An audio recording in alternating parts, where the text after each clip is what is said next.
Hello. Hello. I love you.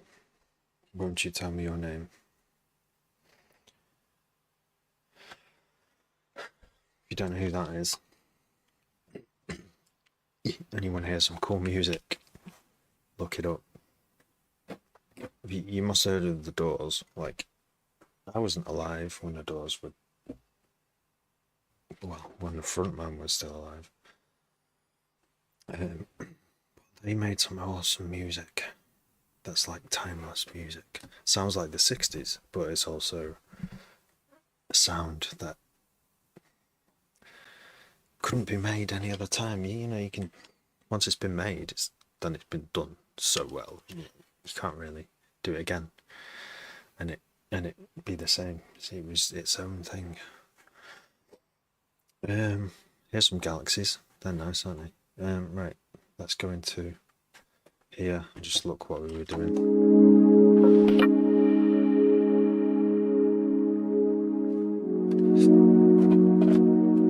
Monitor spent.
This is Ableton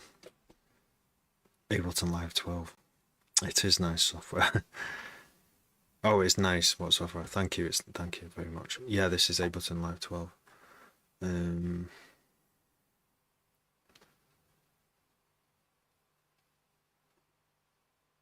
Your name suggests that you're some kind of gamer.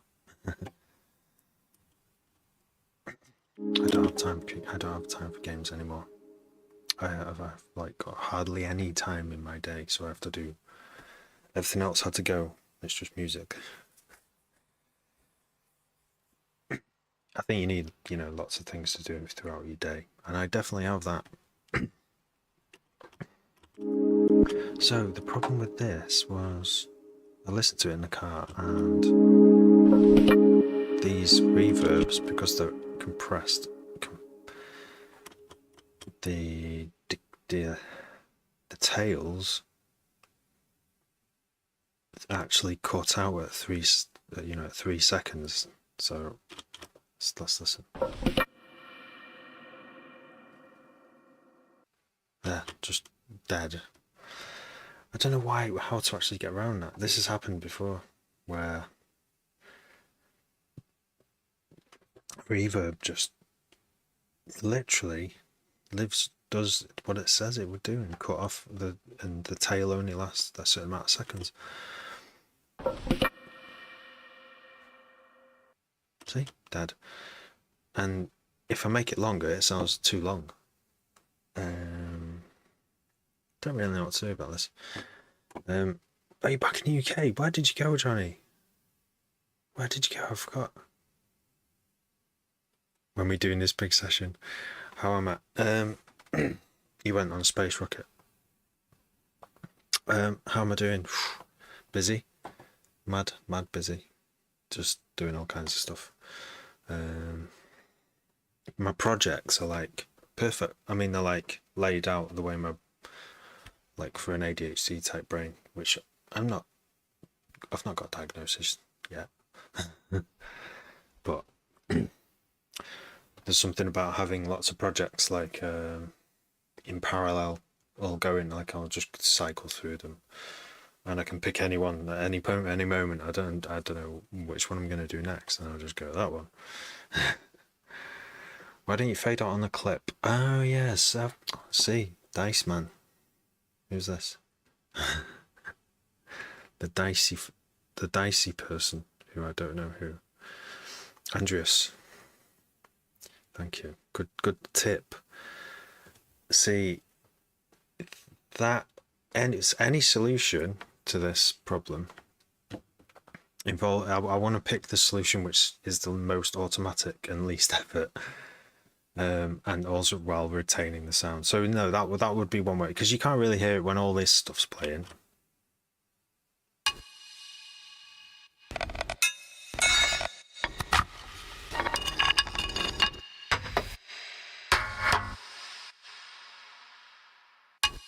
Yeah, that's just loops now. So yeah, before it completely decays, another sound comes in all this bit.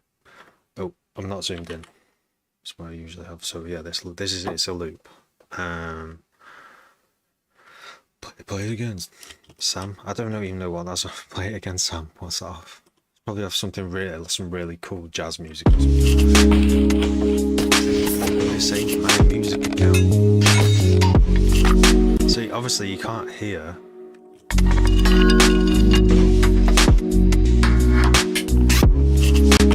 So yeah. You went away, Johnny, and now you're back. It's good to have you back. So it keeps busy when the other sounds. Yeah, so I mean, I could just extend the reverb decay time, couldn't I? So that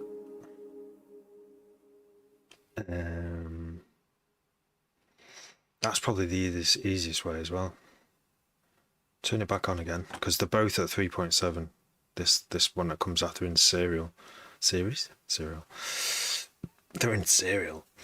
But this always bugged me about Ableton, and I don't know if other sequences are the same.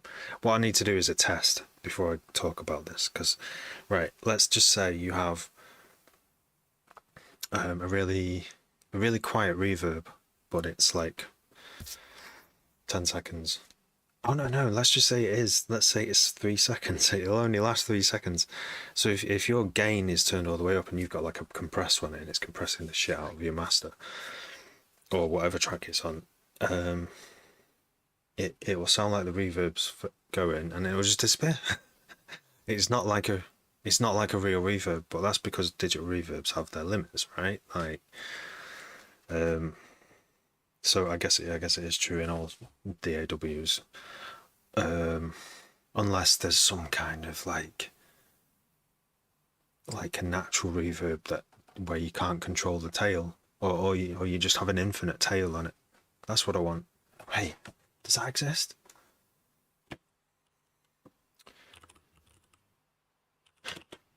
Tail reverb, because that's going to bring up a hold. Yeah, I don't want to hold. I just want it to fade out like in a linear fashion, you know. Fruity Loops now.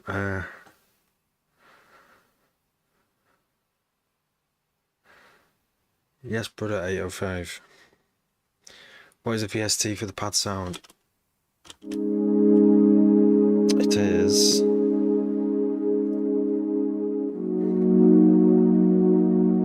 that's all it is. I think it's obviously not that.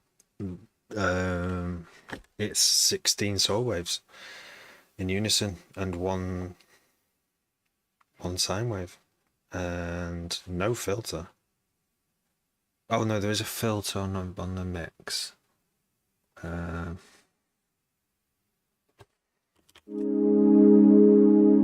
an EQ just rolling off. Yeah, it's dead simple.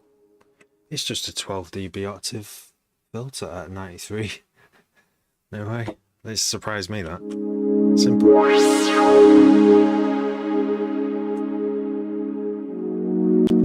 There is also the LFO controls the filter. That's just a simple like envelope. There's a slow attack on the volume envelope.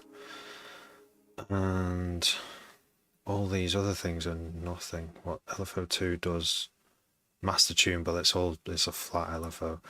And LFO3 does oscillate a warp, which is turned off. So yeah, it's really simple.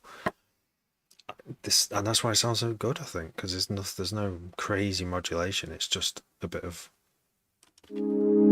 swell there, gentle for over 4 bars. Decay, yeah. Use a bit of automation reducing the main bit. Yeah, could. Andreas. So yeah, do you like Fruity Loops? I've used Fruity Loops, but Ableton's my DAW of choice. Have you seen the Virtual Riot Aim Break video? I watch a lot of Virtual Riot. Yeah, I don't think I've seen him do an Aim Break. Is it a new one? I mean, it's true, to be fair, but surely there's a VST out there that allows for that. Yeah. Because I thought that, you know, real world sounds when you record them, the reverb, a real reverb tail would be kind of undefined in length. It would disappear. You would have a noise floor and if you turn the gain up, you just hear the noise floor really loud, and your reverb would just kind of hit the noise floor and then go below it, and you'd still hear it because of the way like it's like dithering. The way noise can give you a tiny bit more overall dynamic range because of there's probably a mathematical term. It's like a mathematical thing. It can be defined, and that's why you have dithering on your master, so that you can get this rather than a sound when it's ones and zeros. Before it goes to zeros, it has to do the last few bits of ones, and if you just have that without dither, it just crackles and then goes to zero, out of existence, nothing, completely silent. When you have dithering, like pretty much every digital music file is dithered, but that's like commercial anyway. Yeah, and that's so your tails and your sounds can just disappear, but into noise. It sounds like they actually disappear then, like in the real world, like with your hearing. So yeah, someone should create a reverb that actually, it would have to have its own noise then for it to work. It would have to. You turn your reverb VST on, and it would. You would, if you turn it up loud enough, you would hear like on a tape or a 16-bit CD or 16-bit WAV that's commercially produced. Even 24-bit ones, you should have dithering on as well, because you might turn it up really high on really high-end equipment and have really good ears and still hear that vanishing. It'll be a lot harder to hear than a 16-bit file though. Hell of a lot harder. So yeah, someone should do someone should upgrade all my reverbs. Someone should press a button and it'll turn on noisy mode, or I don't know what they'd call it. Serum 2, yeah. This is a project that I started last year, so it's still got all my old serums. This genre is, at the moment, I make D&B and dubstep, but I also make like stuff that's just whatever it wants to be. And I've just had tonight had loads of fun. I don't usually do tracks with loads of Foley in, but I've seen it done. I've seen other producers do it so many times now. I felt like I was finally ready. And last year I also recorded loads of sounds in the shed. Like I was just hitting like saws and any just, you know, when you're in a tool shed, there's like a million different things you can hit and in different ways and get all these mad sounds of it. So I've made a few tracks with these shed hitting things, series of WAVs here. And this track, this project just happens to have all those already loaded up from last year, and I didn't use them, and it was sounding all right. The track without the Foley, it was just sounding like.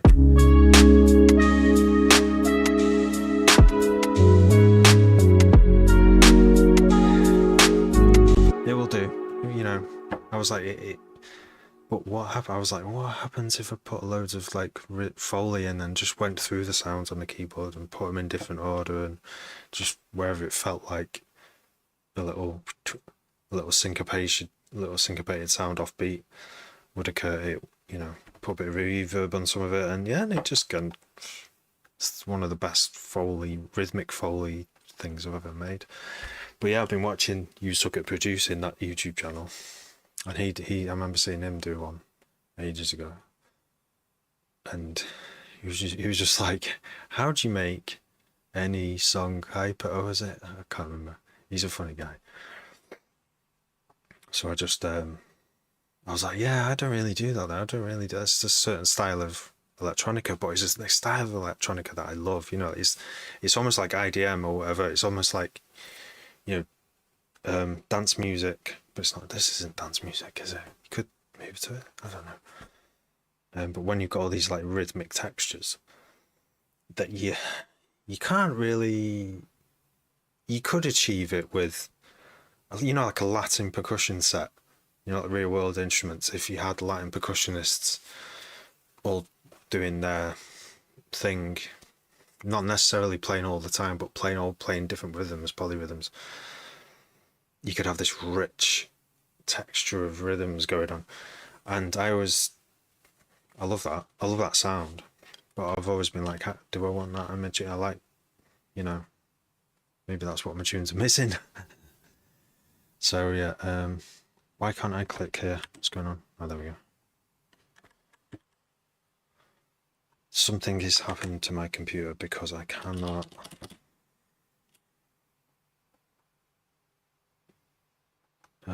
Oh wait, okay, sorry. Very ambient. Thank you, 805. The pad is in a high octave.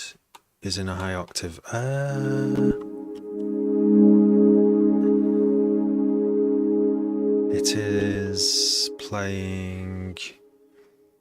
The lowest note is F sharp 2.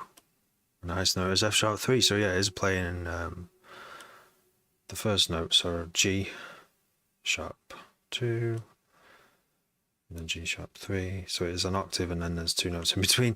I wish I knew what chord it is. If I could might be able to work out what chord that is. Is that a? Oh, is it no? It's augmented, or is it a 7th? No, I'm not even going to try and guess. I don't know that much about music theory and the names, but it diminished 7th. It might be. Anyway, one thing I do like about FL Studio that Ableton doesn't have is that if you play a chord, it will tell you. If you play MIDI, it will tell you the chord. It will detect the chord and just tell you. That would be really fucking helpful. And I know I could probably get a Max for Live device that does that. That just shows me. Wagwan James. It's so cool. Funk is interesting. I think the closest I'm going to get to making funk is just using the 808 cowbell, just like a couple of times, but in a funky kind of way. But a whole track, it just sounds like a lot. It's a really interesting concept, isn't it? Funk.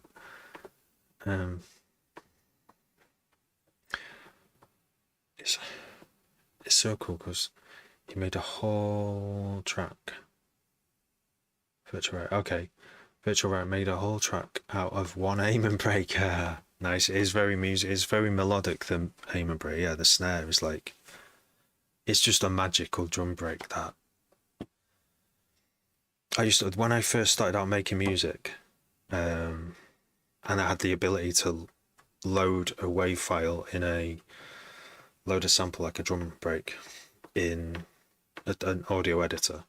I think it was Cool Edit, which was an amazing editor. And then slow it down and just listen to this thing that I was included in so much music, sampled in so much like dance music, rave music. I hearing it slowing down to just examine it and just like for hours listening to it and hearing the beauty of it. Even when you slow it down, you can hear a bit more of the life in it. Valhalla Room. Valhalla Room is wicked. I use Valhalla Room a lot. Stay Pure, okay. Thank you for following. How are you doing, James? That track you put on the feedback section of the Discord is wicked, mate. It needs an intro. It needs an intro. It needs to be made into a full tune, that one, because that is the clear, very clear, clean, funky drop you've made there. There's lots of little like vocal sounds in the background. It sounds like it as well. It's like you don't really notice it, but it's there. Time to open C++. CZ8. Oh, we're in the right place at the right time. We exist. There's a few programmers who come on here. You can make this a reality.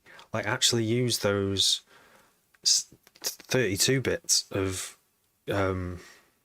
noise floor somehow, or 24 bits, so that a reverb actually. How could you do though? Because it's got to cut off at some point, hasn't it?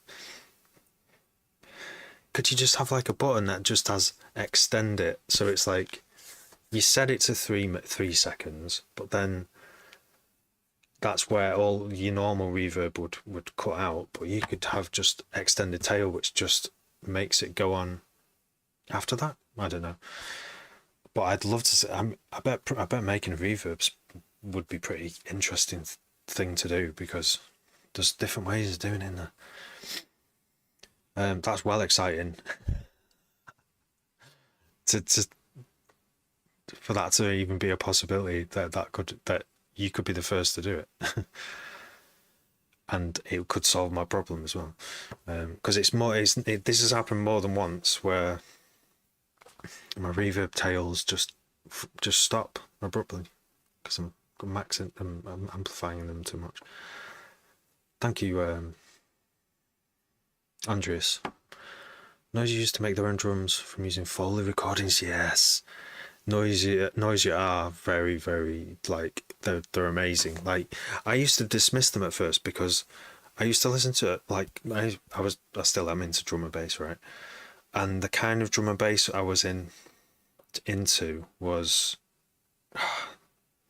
it was more like Dillinger. I was a bit specific with my D&B interests. I mean, Dillinger's awesome and everything, but now when I listen to a Noisia, I'm just like I just didn't get it when in the 2010s. I just didn't really get Noisia. I thought it was too mad. It sounded clear and everything, but I was just like, I want to, I didn't really play any Noisia in my sets. But now, like, looking back at their old tunes, they're classic. They're just like brilliant.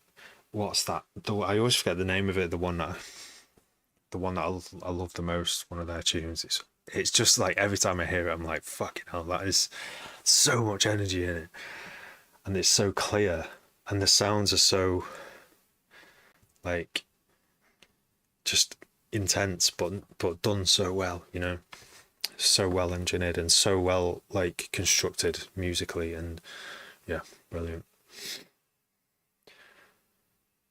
That would be some good, yeah.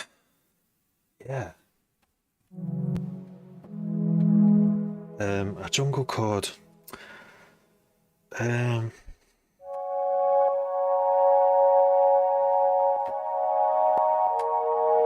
no, that's not. I should probably learn like a few. What's the one at the start of? I heard it the other day. I and I shall witness the day Babylon shall fall. That has like a string sound in it, you know, like, and all those the best old jungle tunes just have this like dark string sample that's probably just sampled from something else and looped.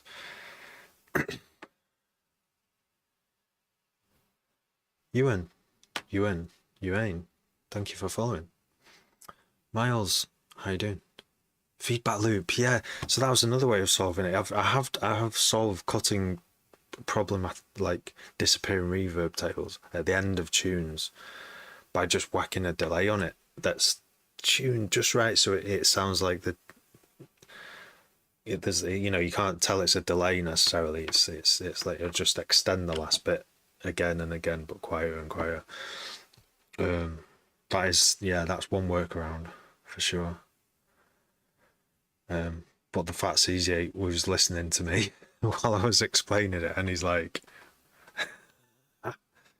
might actually make it. Thoughts on jungle? I love jungle. I love jungle so much. I don't get enough jungle in my life. Like, I want to be. I wish. Do you know what would do my health, my physical and mental health, so much good? Is if I was out dancing every weekend, but I can't because I've got kids now, so I can't do it nearly as much as I want to. But music that makes you dance like a maniac is good. It's good for you. So it's good for you in many ways. And jungle does that to me every time.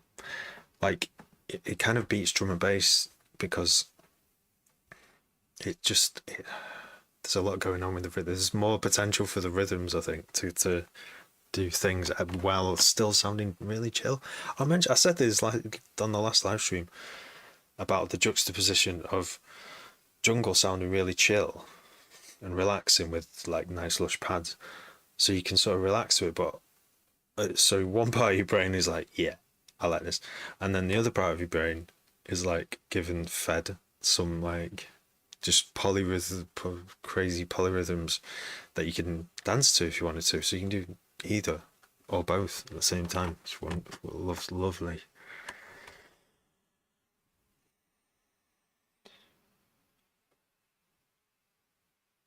I've made a few Amen tunes, a few jungle tunes. Probably not enough. In fact, that was my most listened to D&B tune that I've made is jungle. Yeah, at once I think it was at one. Oh, was it 160? I think it was 160 or 165.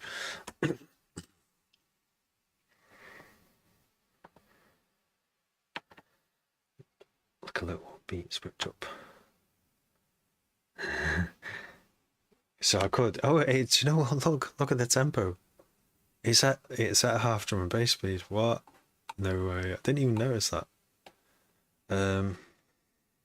What's it sound like at 175? Wow. Okay. No way. Yeah, noisy way with Skrillex as well. I think in a more obvious way.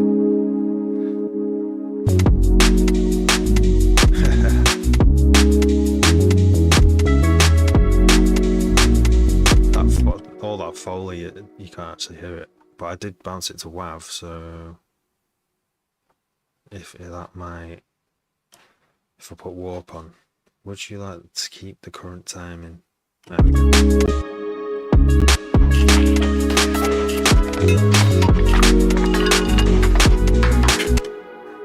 Sounds way too fast.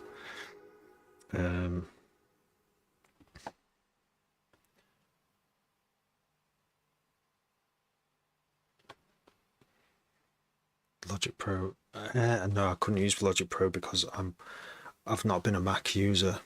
When it was on, it did exist on Windows, and then they made the decision to only have. No, Apple bought them out, didn't they? So there was no more updates, so that ruled it out for me. But I did like the look of Logic and the sound of the synths and stuff like that. Yeah, that's good. Music theory, witchcraft. It is. It does feel like witchcraft because it's like all mathematical. It feels like this, like a fundamental thing in the universe that you use to make music. So and it's kind of magical, isn't it? So yeah, witchcraft. Burn them. No, don't burn them. Burn the people who are burning them. Listen to Soulja. He's a French funk producer. He uses a lot of samples. Interesting stuff. I will not listen right now, but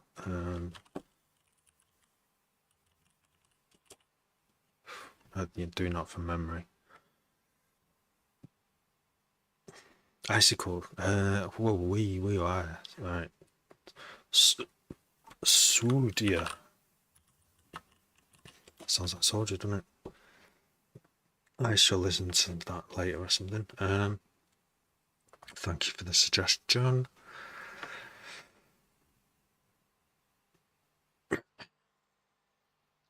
Thanks for the feedback, James. I've been working all night on it. Yeah, that does sound great, James. That's James put a track in the feedback channel on the Terrapastel Discord, and it sounds just like wow.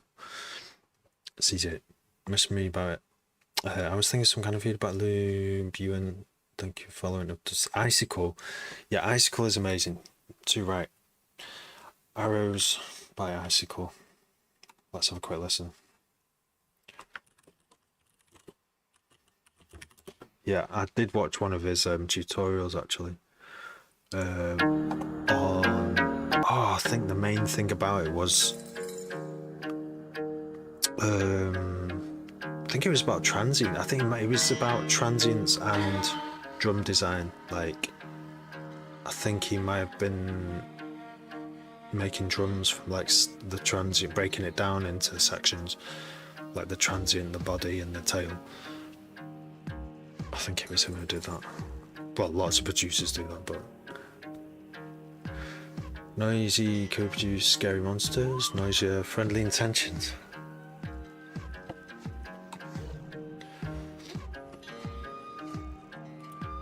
The one I'm thinking of is it? Oh, I can't remember. Why is it not there? Was it Shell Shock? It's the really old one with where their faces on it. Split the arm. I can't remember the bloody name.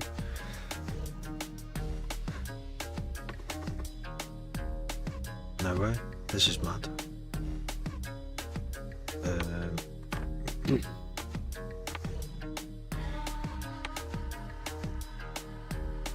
It's like vibrato on a pad. Interesting. Interesting. Jacob, evening. Ever tried Logic Pro? Let's go back to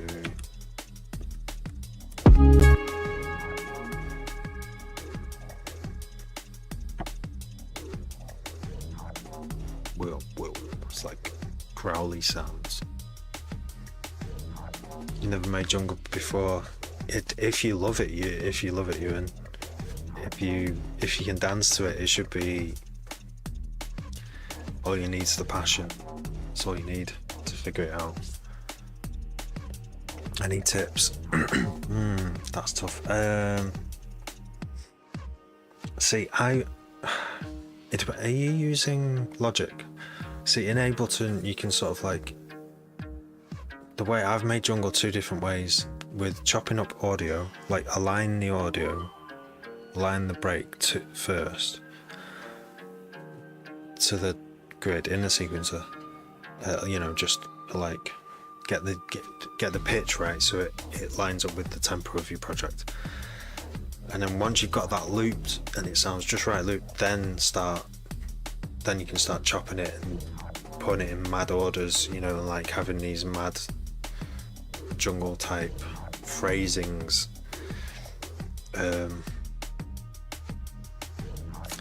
Yeah, and it's not. I don't think it will take many shuffles until you've created a completely unique phrase, you know.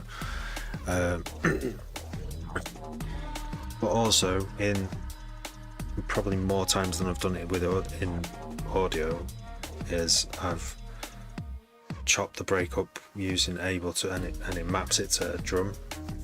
It maps it to a drum synth, a drum sampler. So every MIDI note has a bit of the break, and it gives you the MIDI as well.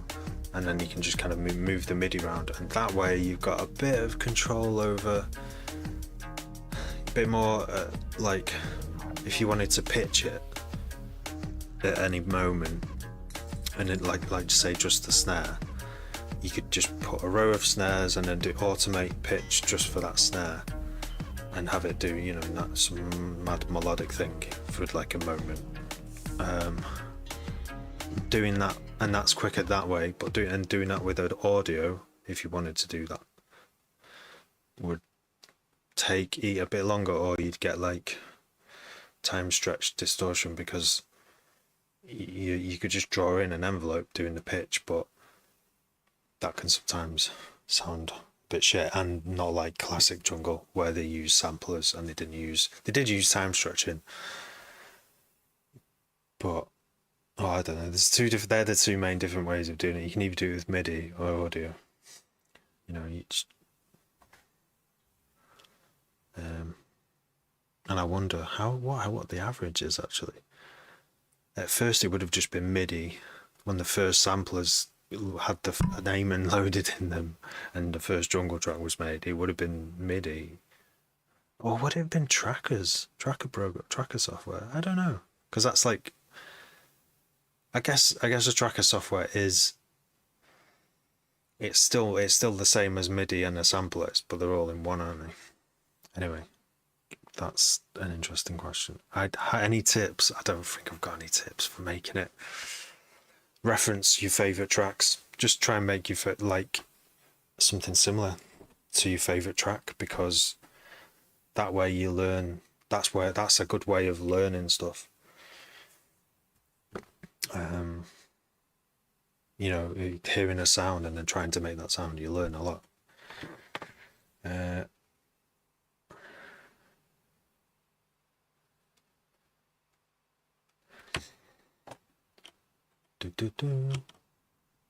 Wait, did we do Noisia?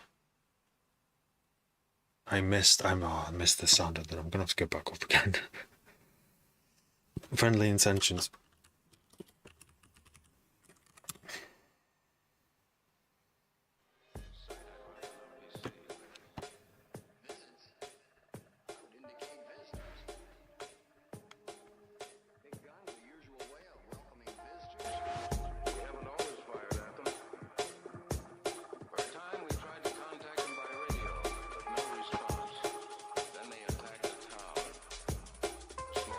I've got a question. I've got a bass using Serum 2. If I look at it through an oscilloscope, it peaks. But when I put EQ even at 10 Hz, it stops. But it starts clipping. It's because the phase.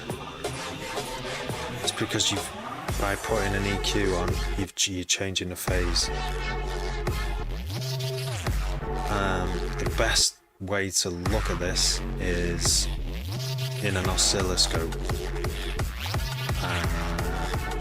I've got a really good oscilloscope tip, which is friendly intention. Oh, you are looking at it through an oscilloscope. If I look at it through the oscilloscope, it peaks, but when I put an EQ, it stops. Starts clipping. Yeah, it does that. It's because you're changing the phase. Yeah, it changes the shape of the wave.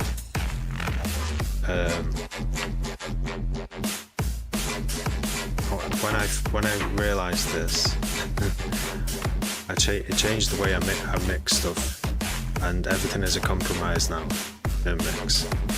I try not to use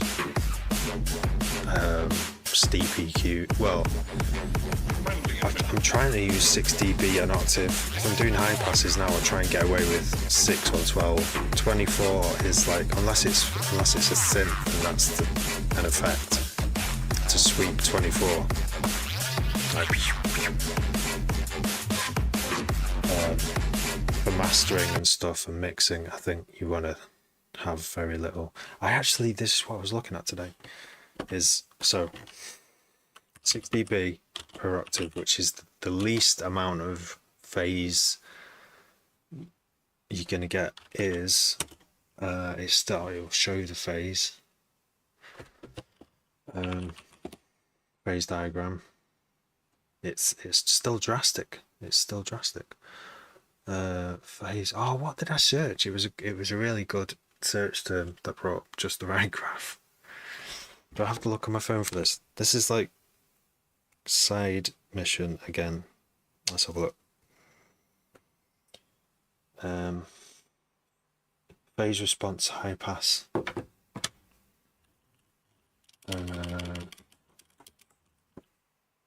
Phase response high pass.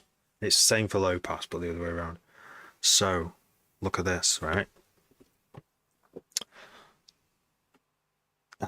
It's better when there's frequency there, though, so you can actually see.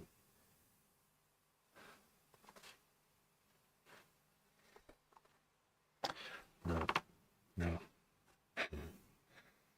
Oh, is it this one? So yeah, there's your cutoff, and there's a phase shift. So the phase shifting has already started. Here's a 0, nothing's affected. But say if you've got 50 hertz down here, like here, and you want it mostly quiet, it's gone to 90. The phase is rotated 90 degrees. It needs to rotate 180 degrees for it to cancel out completely. So complete silence would be 180 degrees rotation. And what happens is, if you've got a sound that's right up against your limiter clipper and it's hitting 0 and it's not going above 0, and then you whack a high pass fill on it, say with a 24 decibel octave, which has a very steep, very steep phase response, it can do the phase response. It can change the phase of a frequency that makes that wave go higher than it was before rather than lower. And yeah, that's why you sometimes get clipping, or why the level sometimes actually goes up, even though you're filtering out stuff. You think it would go lower and it actually goes up. So there's two ways around it. Linear phase is one of them, but that introduces pre-ringing, or just find another way. Because so it's all about compromise mixing, isn't it? Mix engineering. If you push one thing down, another thing goes up. So you have to like sort of go, well, do I still want them both? Yes. Okay, they've got to be like that then. Or can I get rid of one of them altogether? Bang, problem gone. Mute loads of stuff, or your problem will go away. Just your snare is conflicting with your guitar. Just mute the snare. Don't have a snare. Easier said than done, isn't it? Big Dog, hi Ben. How you doing?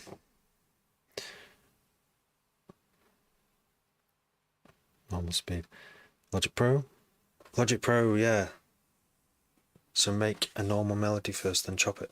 Make it, just drop the aim and break, line it up, like pick a tempo that you want to work at, and then adjust the pitch of the loop so it actually stretches. You know, because you don't want to use any time stretching if you can help it, because it distorts the phase of the pristine like audio from that record from Amen Brother or whichever break you're using.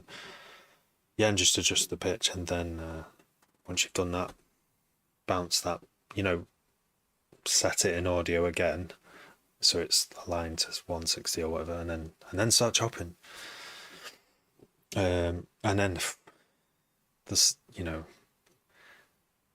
lining up. That's just one way of doing it. There's fucking you can auto chop it into MIDI, like I said.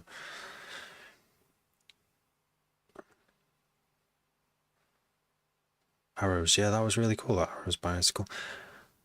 Amiga sampler is good for the retro. Yeah, I've seen that. The interface makes my eyes go. I just use what I'm used to. Like I'd probably maybe try Amiga sampler if I was making a lot more jungle than I am right now. Do you do your own sound design?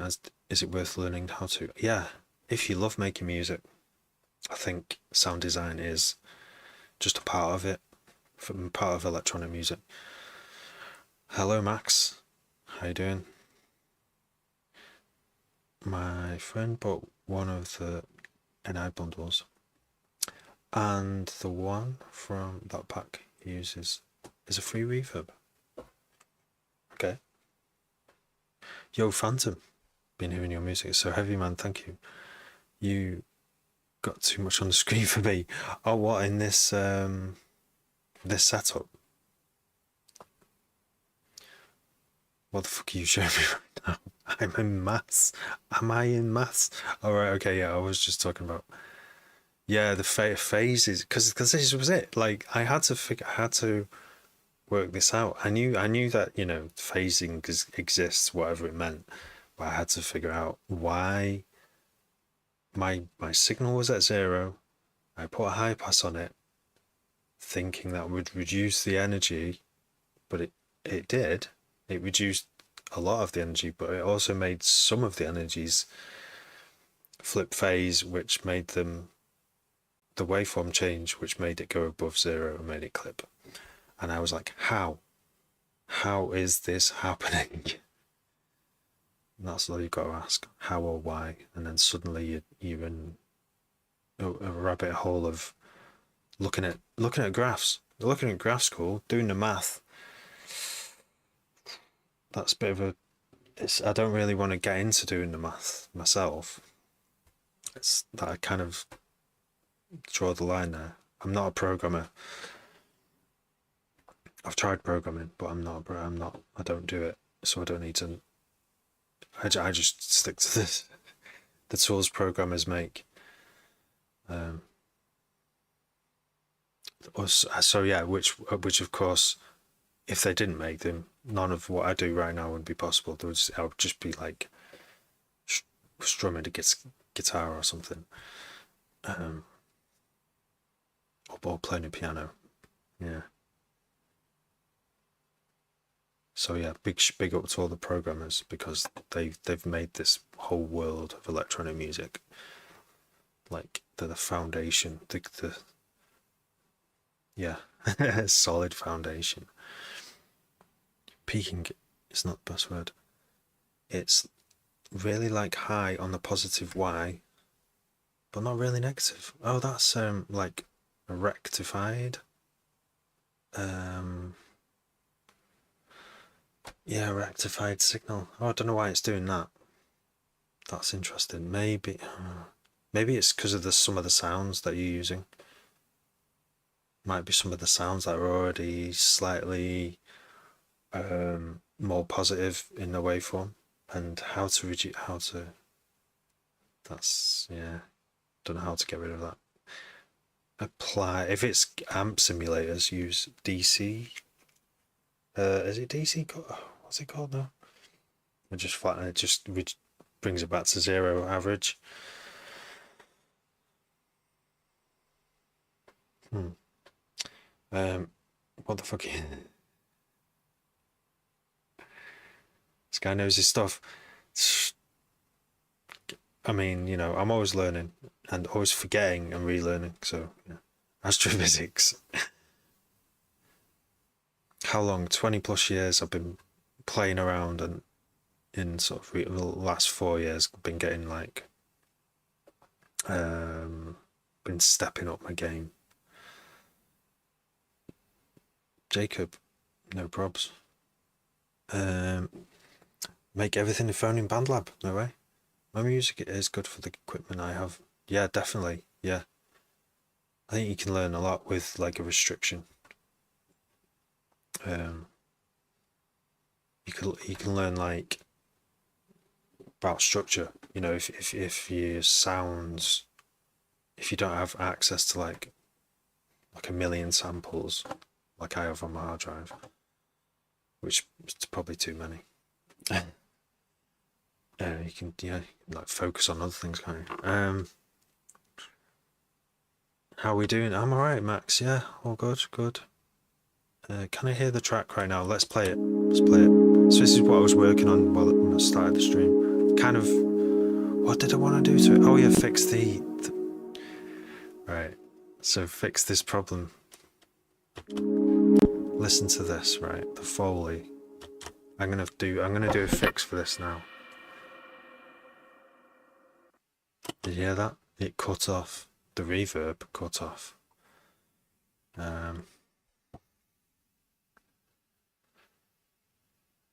Evening packs.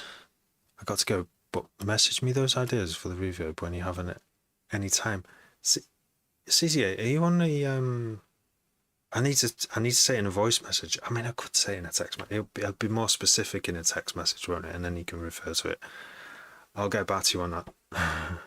I want to see if it's like possible. I'm sure, obviously it's possible. It's just like to implement it, and what it would sound like. I want to hear a reverb disappear into Ableton's noise floor. I want to hear that. It sound like magic. I've never heard it before. Have a good day, CC. Is it worth going to music college, bro? I did a year. I know other people who've done more than a year. I kind of regretted not doing 2 years after the year I did music college because of the connections I could have made. But in my 20s, I wasn't ready. I didn't have the social skills to make use of the contacts that I could have and would have made there anyway. So it depends on what you like and what you're going through right now, and you can learn a lot. You can learn everything by just having the right system, practicing things. If you want to fix something out, practice it. If you want to see someone else do it, look for that specific thing on YouTube or wherever. Don't just randomly surf YouTube endlessly looking at tutorials. Just go on to solve the specific problem you've got in that moment, and then to give you inspiration, and try and do that thing, practice it many times, take notes, and complete it, then take notes on how you can improve, and try it again another day, try a different thing, start a new project.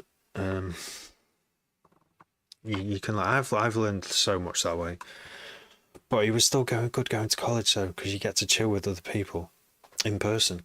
I'm not saying that this isn't pretty good as well, like having an ability to hang out with people online who are like-minded. That's like, it's frictionless, it's almost free to do, you know. You don't have to do any paperwork. You don't have to go into any student debt. Depends. I think if you're really outgoing, it might be good for you to go to music college. It was good for me, even though I wasn't really outgoing. Yeah, oh God, because I tell you what, I got to go in a studio where bands record, and I got to see a mixing desk, 32 track and 32 track that recorders, and you get to see rooms full of equipment, and you get to work in it, and some of the lessons were in there, and that really helps. That gives you so much visual information in one go. Yeah, it's kind of good for that as well. But if that's not the route you want to go down, no, you can learn. You can learn pretty much everything, anything. You could learn like all the subatomic particles, and you could learn quantum mechanics, right from your phone. um, but having a tutor to be able to ask questions to, I think, is another thing that you can get from going to college, isn't it? That's having a mentor is a motivator. What do you call it? I always forget the name of it. There's a teacher, mentor, and then there's a coach.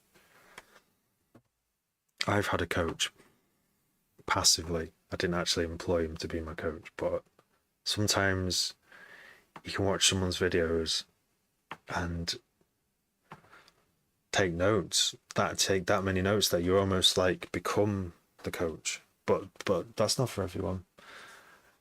I would love to have had the money to give to for him to actually be my coach. Maybe I will one day. Maybe he will be my coach. Right, okay. Where are we at now? God of the Doors, the tune is safe, Ableton pulled through. I'm going back in time here. Okay, let's go. OFL Studio, yeah. Just living my worst nightmare. My ALS would not save, and I could not export. I had to hard reset my Mac and hope. Ableton pulled through. Yes. The tune is safe. I'm glad to hear that. That would have been a disaster.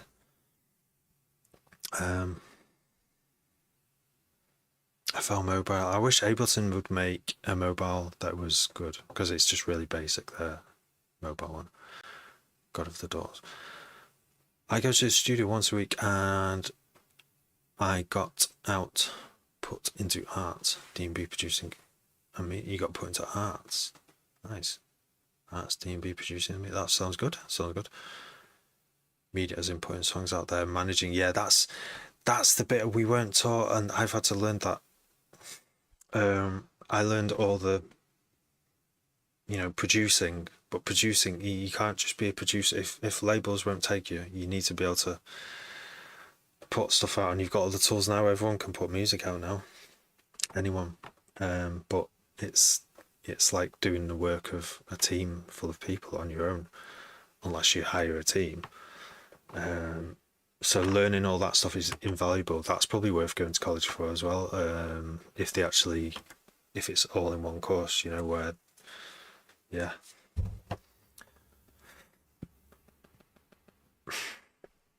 Do some research at FL Studio. Yeah, definitely check it out. I think there's like trial versions you can use and stuff. Pretty good when it comes to art, designs, music, posters. Nice. Yeah, that helps as well. Yeah, like I'm gonna put an album out, possibly 2 albums this year, right? And I don't know what I'm gonna do for the fucking covers at all. I'm terrible with colours. Like, can't choose colours. Gets really stuck with it. Okay. DNA Duo Beats 2. Hi, who needs 3 beats or loops made by me? Don't know. I can't hear them. I don't know. There's a place for that. Isn't like, don't people use BeatStars? We're having problems with Ryan. You still here, Ryan? Problems. So check this out. Listen to the tail. And it stops. Because it's set to 3.97 milliseconds, so it stops. Because it stops. That's what it says it's going to do. The reason why it's so loud is because it's put through it's put through a huge amount of compression OTT and a compressor and a limiter. Yeah, it's really, look, plus 36 it's doing at the end of the tail, so that's why you hear it cut off, whereas a real reverb wouldn't do it. So my temporary fix of the problem is this. I'm just going to automate the decay just for these bits in the intro where it's really quiet. You can't really hear it in this bit. Once it's dropped, once there's all this Foley here, there's loads of it. So let's see what it sounds like. Let's actually just, rather than do it, let's do it here. So we want it back to 3.97 there, but in this bit we're going to put up to 12 seconds.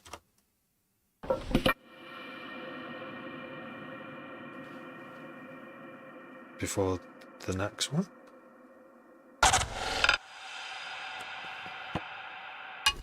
Yeah, that'll be long enough. And then when it gets to here, hopefully it won't make a sound. No? There we go. Yeah, problem solved.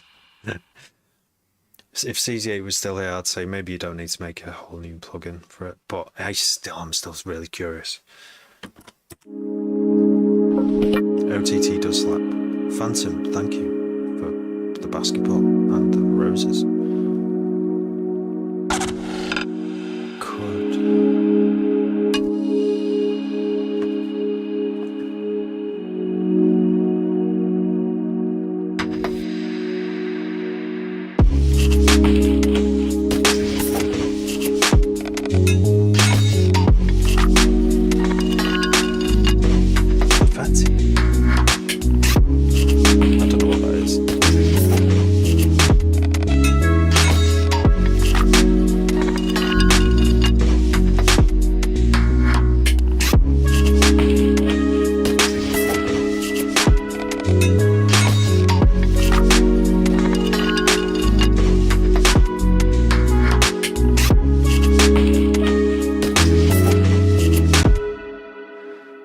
Nottingham. Just learned to master 2 weeks ago. First of all, when I'm on the decks, I can't even count the bars. You'll get used to it. Takes a while, doesn't it? You'll be counting at every single drum or bass tune. You won't be able to just enjoy it anymore. You'll just be always counting. It took me a couple of years, I think, to get fast enough at it. Well, that as well, when you have 2 vinyls that don't just sync automatically, and you have to hear them both in your head. You're almost visually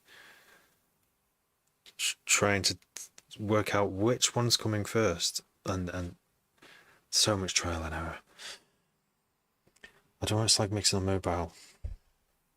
If you're mixing on a phone speaker, that would be bad, wouldn't it? Trap beats, looking at D&B. Yeah, D&B is wicked. Need good cans for DJing. Yeah, I've got some. I got these because every DJ I met, pretty much every single one had HC25, so I got HC25s, and it's really improved my music making. But I'd still love another pair of headphones that just for a different, just slightly different frequency response, because if you get a bigger can, they're obviously going to sound different, aren't they? And yeah, I've had lots of recommendations, but I can't decide. I obviously don't want to spend loads of money, but I think I've decided against open back ones as well, even though you can get like a really flat response, because they'll be really noisy, like in the middle of the night. I don't know. One of each. Live quantized machine, yeah. I've always wondered that, I like about Prodigy and stuff like that, whether I know a lot of it is just played by sequences, and they just control the cutoff knob and stuff, and the mix, not necessarily, and the play button, but I've not done live enough to know how it works. I have a D&B track I'm working on right now, and it has to be my best track. I get that all the time, I just make a track and it's my best work, and it probably is, like, a lot of the time. But then next year I'll make something better. It'll always be better, because you're always learning new stuff, aren't you? And your ear's getting better, and your use of tools and solutions improves, and it's like you start, all these techniques start adding up, don't they? Fun. You can even go to music for just a few months. You're going to do a jazz course? No way. Where are you going to do a jazz course, Miles?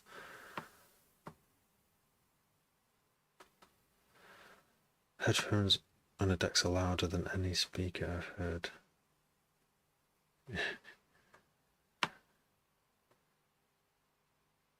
Yeah, loud isn't always good. Some of the clubs are really hard to mix in because they have like terrible monitoring, and my headphones, these AC25s, don't go loud enough sometimes. Near enough 30 apps on your phone for music production. Wow. I've probably got like 30 as well, but they're like little, they all do different things. I was always looking for like the perfect sequencer. Pex, wish you'd done music, not chemistry and economics. Well, you do music though, Pex. You're DJ and producer. you gotta do something else. You can't just do. I don't think you can just do music all day. You gotta have something else to do. I mean, I was thinking about it the other day, like when I had loads of time before having kids, before meeting my wife who had a kid as well, I would only be able to do, I wouldn't be able to work all day. If I did work all day, like literally from waking up to going to sleep, I would be burned. The next day I wouldn't really want to do anything much on music. Yeah, it was kind of like a part of the brain that gets tired almost. So it's actually kind of madly beneficial for me to have like 14-hour days looking after kids, because it's just like I'm ready when they've all gone to bed. I'm ready to like work to do this stuff. But yeah, before that, I feel like I could do with a few more hours in the day though. Having 3 kids, it's I could do that at 2 extra hours in a day. If I had that, I would get so much more done. But just having 1 or 2 hours in the evening is good. You can still get massive amounts done.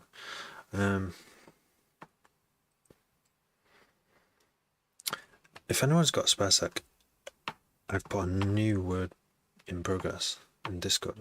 Would super appreciate. Have you put a new one? You mean the one you've just put in? Or have you done another new one? Oh, you've put... Okay. Yo, I'm on the next Kush wave right now. Listen, man wanna hate on my own goons wanna take from. When I go like this, somebody gonna rotate. Never seen major. The labels are getting at, so keep looking at your 8th of each. When I go like that's making me, I get paid when I speak. Like I'm a beach, don't pay to the east. Grew up on grapes, no blaze in the cheese. But I better time for the unit. So I should have really done this paper. Get no time for you arseholes. Just know we ain't at peace. So like the iron. Raise this crease.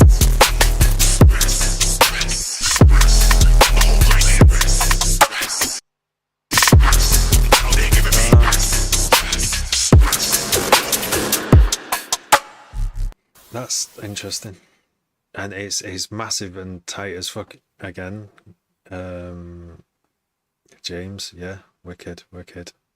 I almost had a heart attack when it was refusing to save. Yeah. I kind of am tempted. You've put me some feedback, so you're gonna hear what I think I would do if it was my track. That's what you've consented to by putting it in feedback, by the way. If you do put stuff in feedback, you might hear me go, if this was my track, I would do this. So I'm not saying you should do it.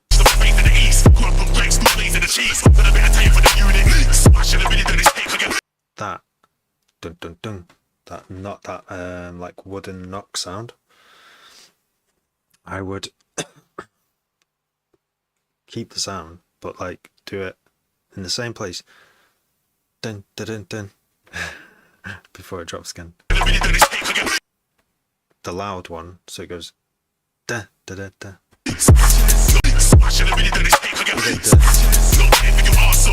Just if I had the project open in front of me, that's what I would do.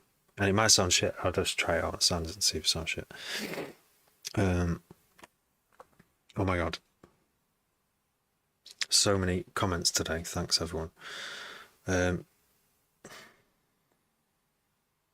boom boom. Wish I'd done OTT slaps. Freeze and flatten, says Ryan Byrne. That is that's another way of doing it. It might not be as quick, because I was looking for the most efficient way of just making those reverb tails just go. And all I did was automate the reverb time, and it seems to have solved the problem. But that is another way, I guess. Best compressor. I edited this track for like 3 hours earlier on laptop. Samo Rinky Mai, thank you for following. Simo Rinky Mai. That's a great name. It was supposed to be safe on my phone. Pex, thank you for sharing the live. You're going to be reading this chat for hours. Freeze and flatten the sound so you don't get the overlaps, so you can cut the audio file. Yeah, it's because the tails. So if I did freeze, I basically resampled it, and it still had the sound. It still had the tail problem there. So I couldn't freeze and flatten it because the reverb was on a group. You can't freeze groups. They should. I mean, you can do stems of groups, but the same thing would happen. The reverb just cuts off after the time you tell it, like 3.97 seconds. It just stops dead. Steve, thank you. You're a cool dude. Confetti is a music college. Interesting name. Nottingham. That sound design is crazy. One of the best to do when it comes to soundscapes. Wow, we come and learn and to distract until a nice transition. You can enjoy it for 10 seconds and then switch again. All you can do is nod your head. Thanks, man. Sennheiser Rock. Bose 2. Sennheiser Rock. Bose, I'd like to try some Bose, because Bose do make some really good sounding like speakers. Like, you know, like US Bluetooth. Chillis guy on TikTok. Nice one. What's your name, John? Steve. Nice to meet you, Steve. I don't know how cleanly, but maybe make it more prominent. But see Discord is in the bio. Yeah, if you want to put tunes on the feedback on there, I'll try my best.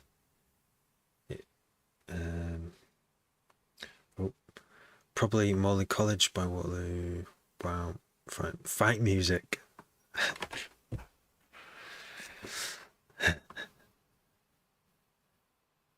No probs. Brutus Passport. That's actually a good idea. Throw it in. It might not sound like, I don't know. Yeah, throw it in. Can you send me the link to your Discord? Yeah, it's in my bio. It says link expired again. Oh, it was supposed to stay. Oh, you got it. Which link were you looking at then? It's not expired, is it? Again. Wait, do I need to go to a... Let's have a look. Go in here. And then click here.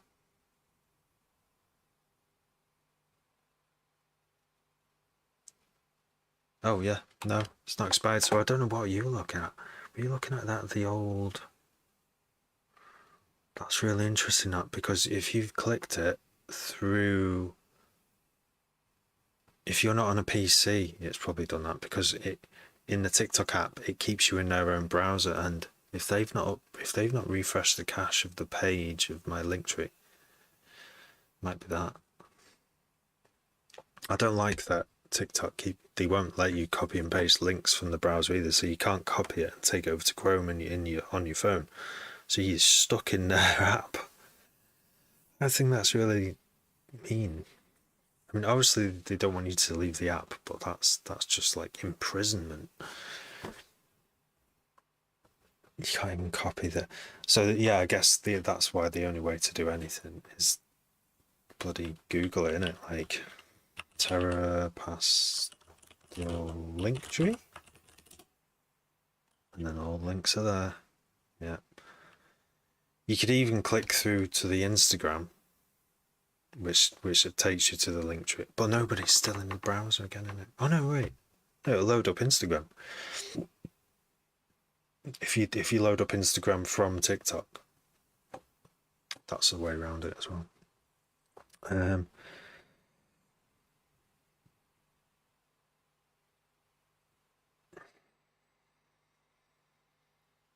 We lost your edits. Right. You make a wide range of music, mostly dance. Nice. Just sent a tune. Ryan Byrne. Right. Should we have a quick listen? Let's have a quick listen.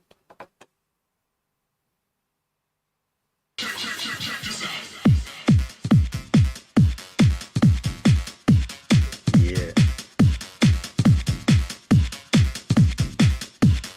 Instant good for me.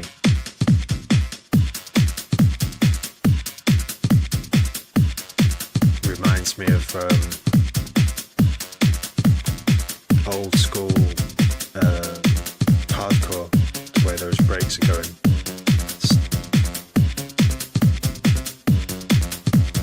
It's gone.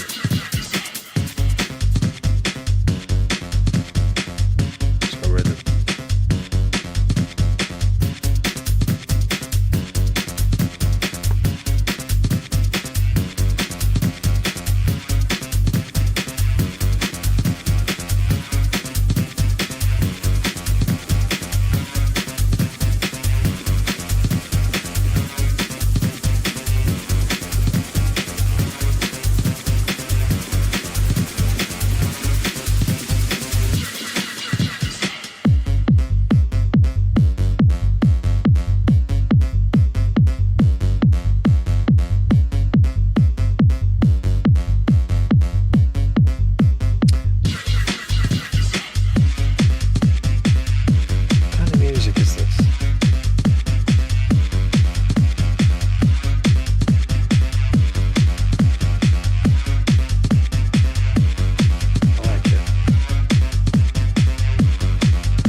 Build here.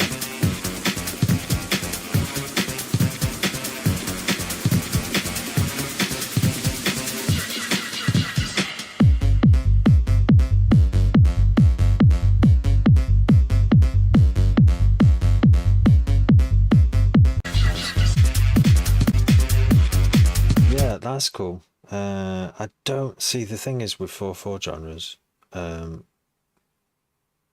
don't know enough of it. When I listen to music, if it is a genre thing, I mean, I just listen to it. It's because if it is what it is, then that's the thing that I'm enjoying. So what I most enjoyed about this, I thought it was amazing, was the intro. I thought the intro was probably the best bit for me. It's a language that I understand.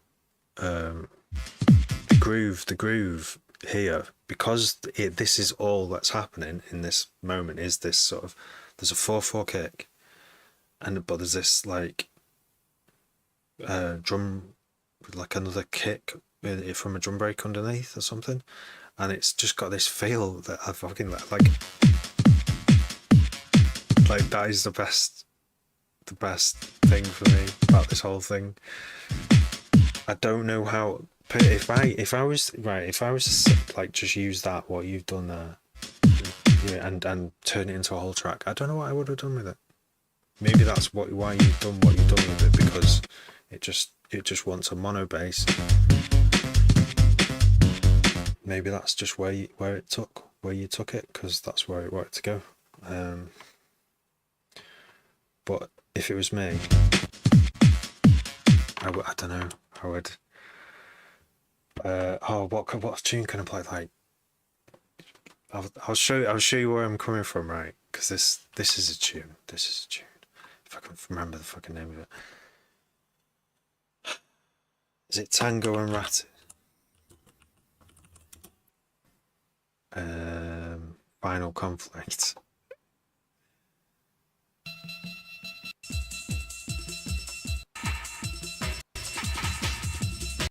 This is obviously a tune, but this isn't the one I was thinking of.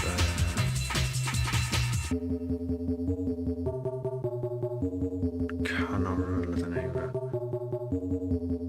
it. It's not a Final Conflict, is it?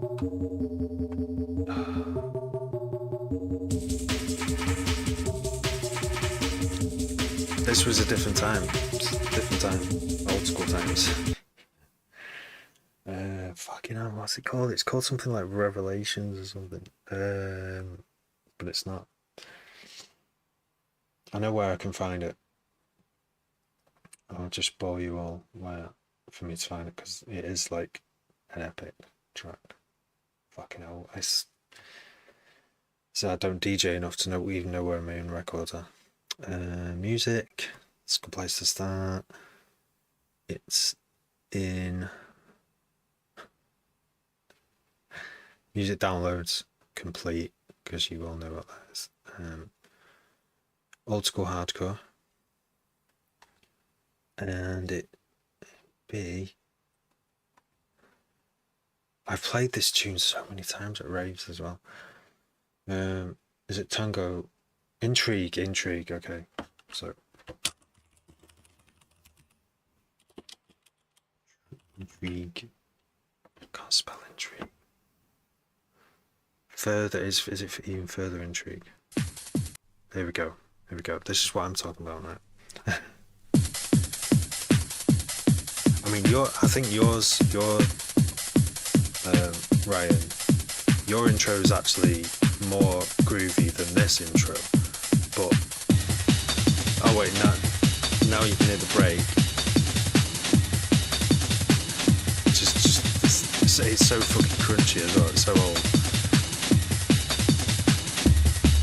Completely, totally legal folder. You saw the folder. You saw it. Can you hear the sub? And then it's got this 303. This squeaky, real 303. I think it probably is.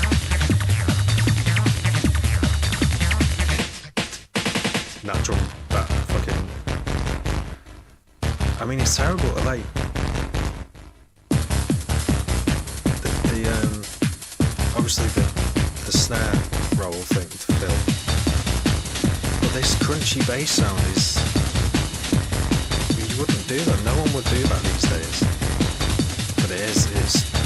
This was a vibe. This tune. This still is. Just layering stuff.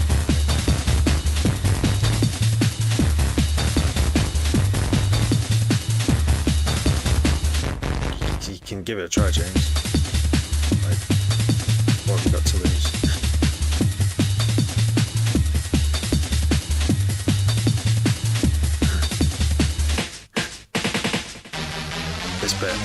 This is the rave bit where it's like, yeah, give me some, like,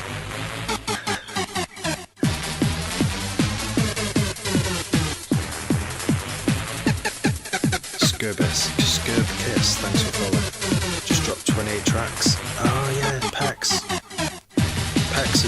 has got a 28 track album. 93 vibes. It's going back.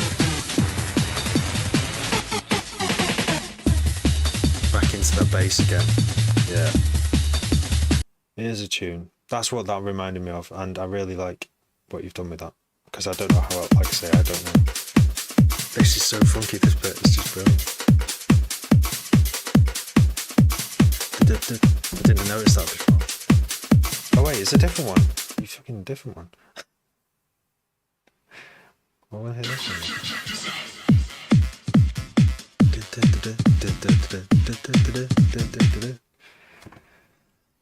I would definitely, yeah, if it was me, that's my honest feedback, I would definitely do it more ravey. This sounds like a genre of some kind of like, see what I don't, here's another personal, it's just fucking personal taste really. I tend to avoid mono note basses. And that, it's as, you know, even in drum and bass you get loads of it. And I just, even though it is a good sound, it's like a sort of a meditative thing to just have one note the whole time. But I tend not to do it, even though I'll probably make my life harder by not doing it. Thank you anyway, Byrne. Ryan Byrne. I thank you for sharing that with us. I like it. I like it. I really like it. Phantom, you're up next. Job done. I get the job done. I get the job done. Oh, you know I'm pussy. I get the job done. I get the job done. I get the job done. Oh, you know I'm pussy. I get the job done. I get the job done. I get the job done. Oh, you know I'm pussy. I get the job done. I get the job done. I get the job done. Oh, you know I'm pussy. I get the job done. I get the job done. I get the job done.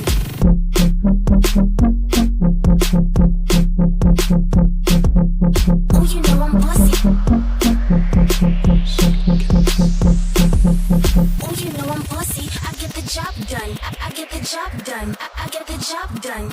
Oh, you know I'm pussy. Nice. Very brave. Oh, you know I'm pussy. Oh, you know I'm pussy. Oh, you know I'm pussy. I get the job done. I get the job done. I get the job done. Yeah. Oh, you know I'm pussy. I love what you've done there. It's full of energy. That it's just got so much energy in it. It's like that's great. That amount of energy. That's how much energy you need. That makes it exciting, really exciting to listen to. When you got a vocal like that, it's just sets it off, doesn't it? But yeah, you what we'll do to fill it out. Oh, you know I'm pussy. I get the job done. I get the job. When there's no vocal in a minute, I get the job done. I hear you know I'm pussy. A nice little build. Oh, you know I'm pussy. I get the job done. I get the job done. I get the job done. Oh, you know I'm pussy. Yeah, that might need like making DJ friendly, that bit. I don't know. Yeah, when it's dry here, it's just kick. That's just kick snare. I would just have like a layer that just a synth layer. It could just be like a drone. It might harmonize with the bass. Okay, just have a drone, or like a shimmering sort of stringy chord thing, but quite distant. Or have the shimmering chord thing quite distant, but it's not a drone, and it basically tracks with your bass. So it just harmonizes with that bass, but higher up, and just gives air. But that's what I would do. And again, I've got fucked up music tastes, so I can't always. I would definitely layer it in something, even though that's not necessarily what that kind of tune needs. It's probably.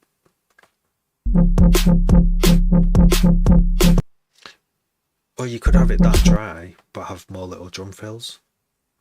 You know, if you were listening to this in a club, what would you be thinking? Oh, you know I'm pussy. More. Oh, you know I'm pussy. Definitely some other layer in there, but subtle. because you don't want to add too much. You don't want to like add to solve a problem all the time.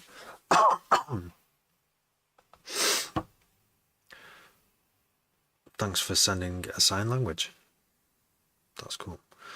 They are so good with the SU, right? I've always wanted that with like, because I've come from making happy hardcore or trying to make happy hardcore, and I think happy hardcore needs a powerful female vocal. And I think drum and bass does as well. If I'm doing a set of drum and bass, there's got to be at least one tune in there that's like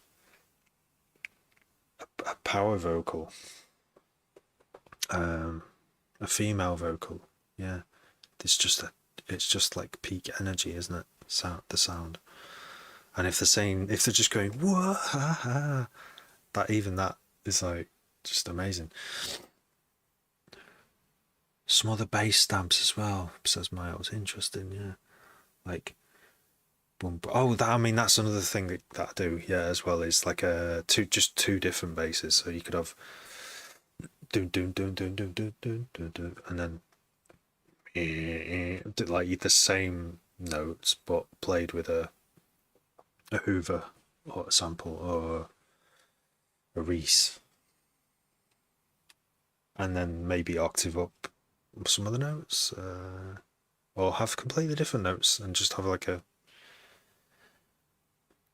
call and response that is different notes. Yeah. Call and response is like a big thing to try. Well, then again, it might sound good like that. It just, yeah. I was trying to reverb, it was clean on the transitions. Overlay on the bass. 100% subjective, isn't it? Yeah.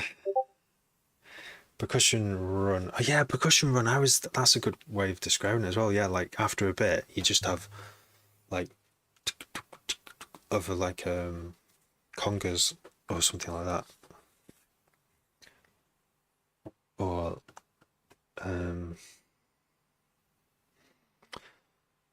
those tiny toms. What are they called? There's no body to them. Jungle male vocal on D&B. Jungle, oh yes, yeah, it is. Fucking hell. I mean, you do, it is like, yeah, no, it is. Even though you may still get the occasional, in Jungle, male or female vocal, but the best, yeah, most of the best classic tunes are like some crazy reggae thing. Yeah, if it's rapping on D&B, then it works perfect. I was thinking, whoa, since the screamer bass. Oh, I don't know. I don't know what that is. Googling that. I don't know what you Google. What are you Googling? What if you don't use call and response? Can it still work though? Boom, boom, boom, boom, boom, boom, boom, boom, boom. I would want to then layer it with like I say, like a string sound that harmonizes with it, like like that's just what I would do. I would add like it's obviously going to add a lot more. It's going to add air to it for a start, which is an energy kind of thing as well, and gives it depth. But it might add emotion. It might add extra emotion where you don't want it, and it might distract from just that simple sub and its harmonic. Yeah. Then also you could maybe not do that layer and just modulate FM modulate the harmonic of that bass. I get the job done. To go like, yeah, you could just FM you could just frequency modulate, automate it, turn it up. So towards the end of the 4 bars, it goes and starts to growl a bit, and then turn it back to 0 for when the next 4 bars starts. Lots of automation, just so that it variates a little bit.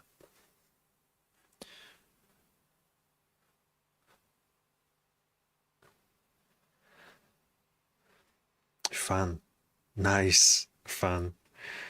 Is surprisingly inspiring, sampling real world objects and using those WAV files. Like it's like it brings, because if you don't have real world samples, you might use other people's, but when you've recorded your own and you integrate it, it's like there's a piece of your own life inside the computer, inside that project tune.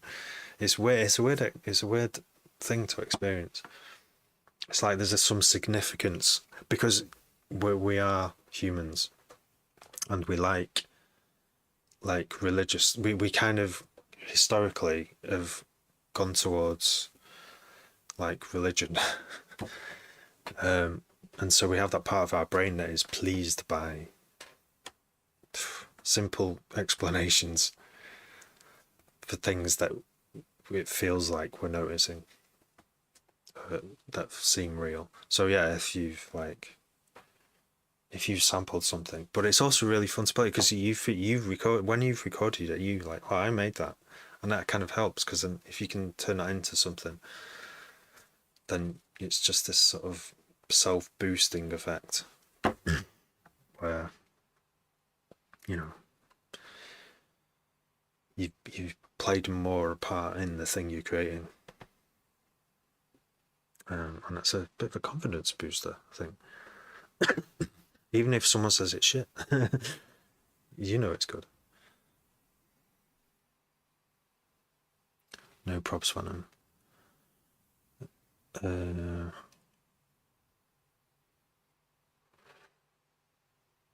Jungle, if it's rapping, googling. What if you don't use call response? Yeah. Fan. Fan would be fun too. Thanks, Phantom, for your roses. Do you use any drum machines or equipment? I do have I don't use it much. It's an old mixer. It's my very first hardware mixer. I actually don't need it. I don't need to use it. I only need MIDI keyboard, and a, what is it called? USB audio thing. But this analog mixer, it's very noisy, very old. I use it to route signals out from the sound card back into the sound card, so I can monitor levels and stuff, but that's mainly for live streaming. It's not really, I don't need to use it. Like I've made whole albums on a laptop, like sat in the lounge with it on my lap. I've mixed and mastered it a bit with my proper setup with speakers, and tested it on speakers and subwoofers and stuff, but yeah, made loads of music on my lap. Laptops for you, software.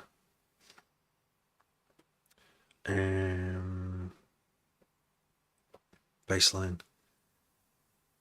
Yeah, but so no drum machine, just it's all digital now. Yeah, for me, it's all inside the sequencer, all my sound generation.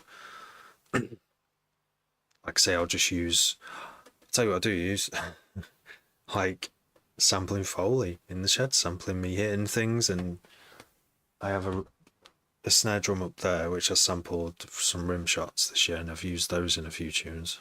I ended up replacing them with like really good rim shots from Loop Cloud, but some of them are still in. Yeah, I did actually make use of some of the sounds there. With one.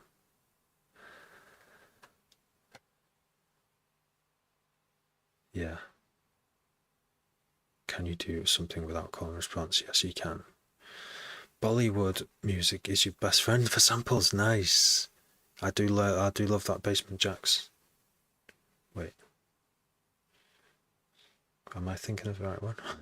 Is that got? No, it's Bollywood's the video, isn't it? You used to be my room. Scream bass is a woof wham. Woof woom. Woof woom. On BandLab you get more options on laptop than phone. Yeah. Did I try BandLab? I did try, and you've really restricted it. If I'm thinking it's the same thing,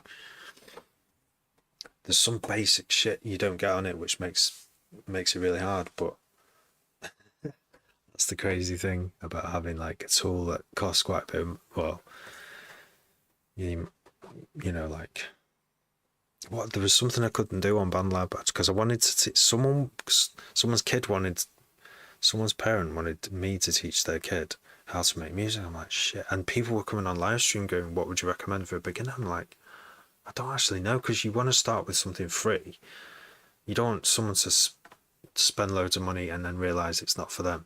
So it had to be something free. And I was like looking into, I looked at BandLab and I was like, okay, I can use this, but it's going to be really basic. The stuff that I do, it's just going to be just showing someone it is possible to make a beat, like, rather than like, I don't know how to make a beat. Yeah, you can just show them where a kick and a snare would go in a pattern, and there's some basic things I can teach, but there were things I wanted to do.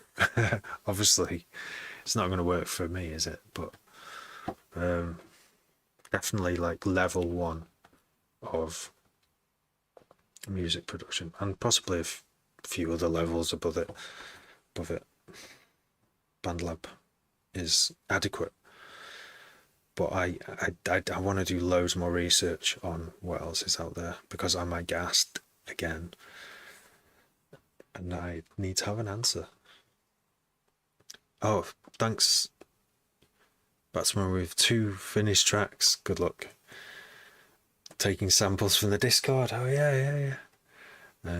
I've not put anything in there yet, but I've not had time. I could put those rim shots in there, but they don't sound great. They don't really sound good. You never want to hear BandLab samples. Most of them are terrible. I'm going to send you a track from my phone. Send it tomorrow. You have a Discord server? Yeah, go in my bio, links in there. You might have to go to my Instagram and then click the bio, the link tree there, because I don't know if it works inside the TikTok browser, which they force you to use. Good thing I use my Xbox for more BandLab options. Oh yeah, Xbox. Oh no. Xboxes have got a bad reputation. Some flames. Oh, do I want to join us? Sorry, do I want to join a Discord server? Yes. If Pex is saying there's some flames on your SoundCloud, yeah, I do. Can you add me? Or can you just add me? Yeah. Please. Rimshot, James. I heard that. I saw that. I didn't play Burns. Did Burns go? Oh no, Burns there. We didn't play Burns' other tunes.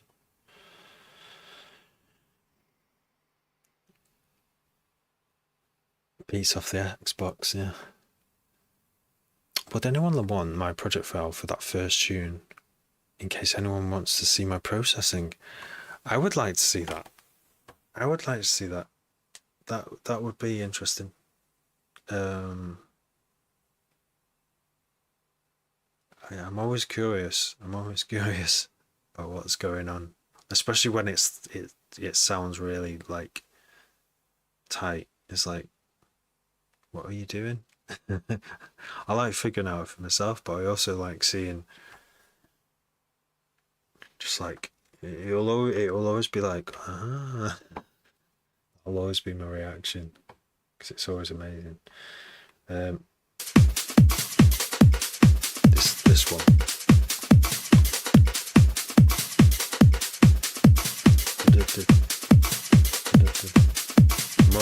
trance.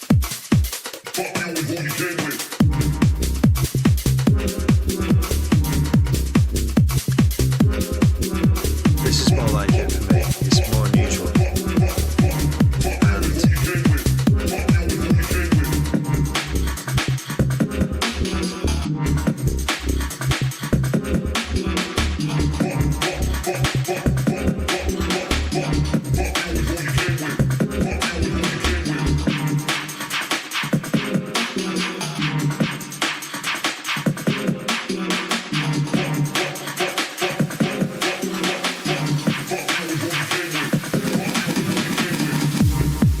Scratching sound.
So, you know, tango, intrigue, you know, I would be like, there's enough going on in that track, but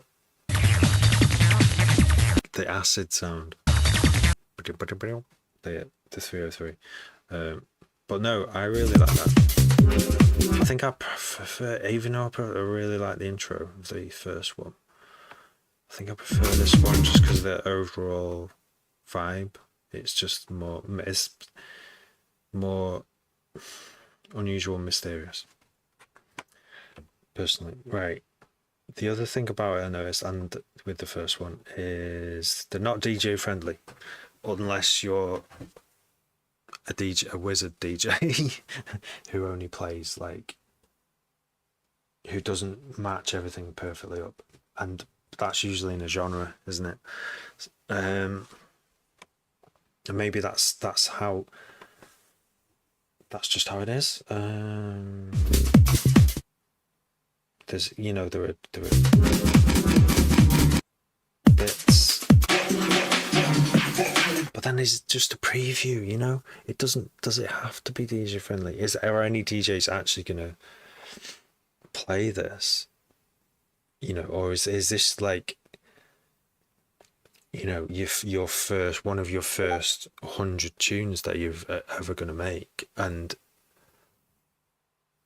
it's more about fitting within 2 minutes of people's shortened modern attention spans,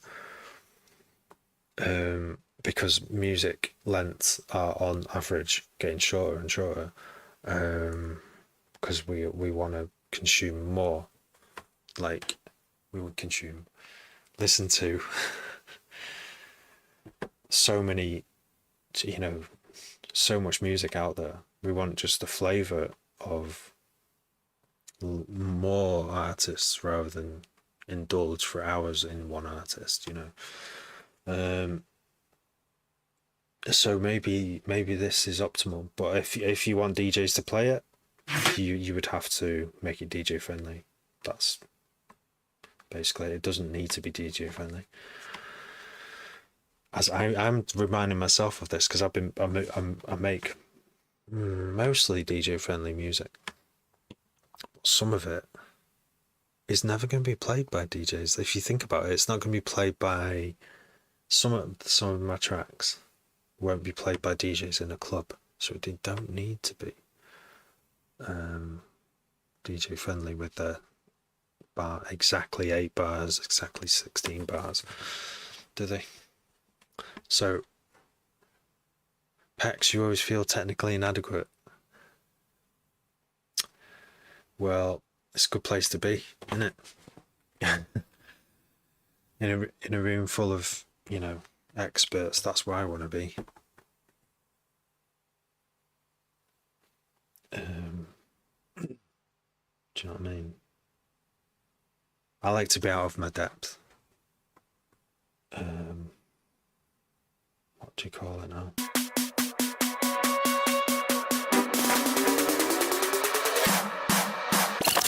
Supervised.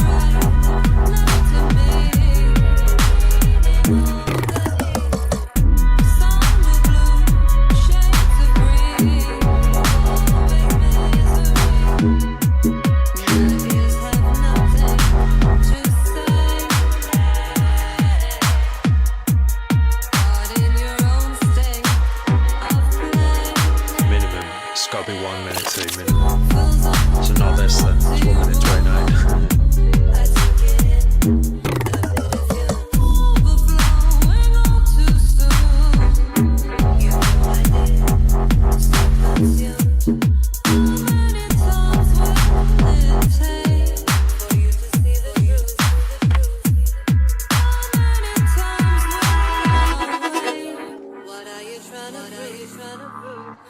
Change of heart, only me drifting in the sea. Worlds apart, you can see. Sinking helplessly, holding me back, so I'll stay. Lost in your own masquerade. That's really cool. Is this off? Have you just got the vocal? Or is I have no idea what the original sounds like.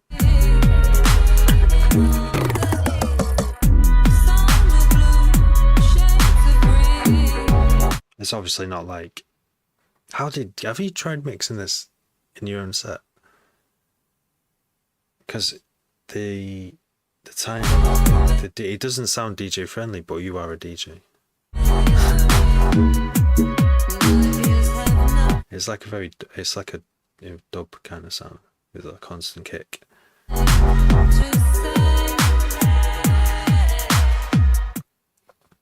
Play it out tomorrow and find out. See, it's one of them is that those tracks that aren't DJ friendly, you can still fucking DJ them, can't you? You can just blend them and rewind the other track. You know, it could be totally different tempos and everything. Like yeah. I think depends, doesn't it? Because if you go into like a drum and bass night and everyone is just expecting D&B all night, and then someone drops down to dubstep, like I think these days people are more accepting of that. But back then, it was like, oh, I can't dance this, it's too slow. Even though it might be a great tune. Yeah, and the DJ's just, what are they doing? They're just like slowing it down, but they might do a rewind to sort of transition to a different tempo.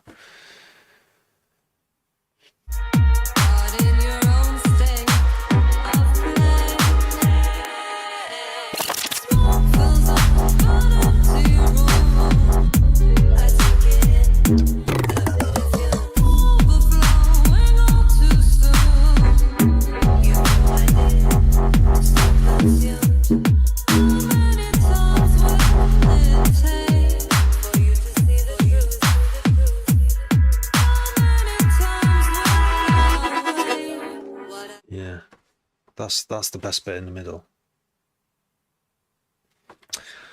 Yeah, because I think I would always, if it is dubstep or dance music, I would always try and it's intending to dance it. I would always do it DJ friendly, and always have it multiples of 2. Well, you know, it's like 64 beats, a 64 beat intro for a D&B tune, even though that might be too long these days for some tunes. And then multiples of 64 after that, and like each section 64 beats, and then the DJ always knows and if you're dancing to it, you get locked in this 64 beat section. Pretty much every single D&B tune has like a loop of 64 beats, like probably 99%. I don't know, modern stuff anyway. At least Jungle Old School was a bit different. They had like wild timing, some of those tunes, but and I love that. That's one of the things I love about D&B, is that you know what when something's going to change, even if it is just a looping of the thing. You can guarantee, and I don't know why that's so soothing, knowing what's coming. But it's like, you know where you're at with it. Yeah. So I always like to do it. If it can't be done, there are some tunes where there just needs to be a 2 at the end of 32 beats or 64 beats. There just needs to be a little. It's like a transition, just having a couple of beats where nothing happens, or there's a reverb tail, and then start the sequence again. It sounds weird. Aphex Twin did like a fair amount of tunes where there's just like a 1 beat pause before the whole loop starts again, but you don't really get played in D&B Club. Nice. Oh yeah, you've got your radio show tomorrow night.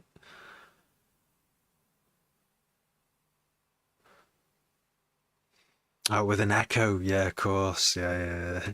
See, that's how you do it. And that means you can play fucking anything. It means you can play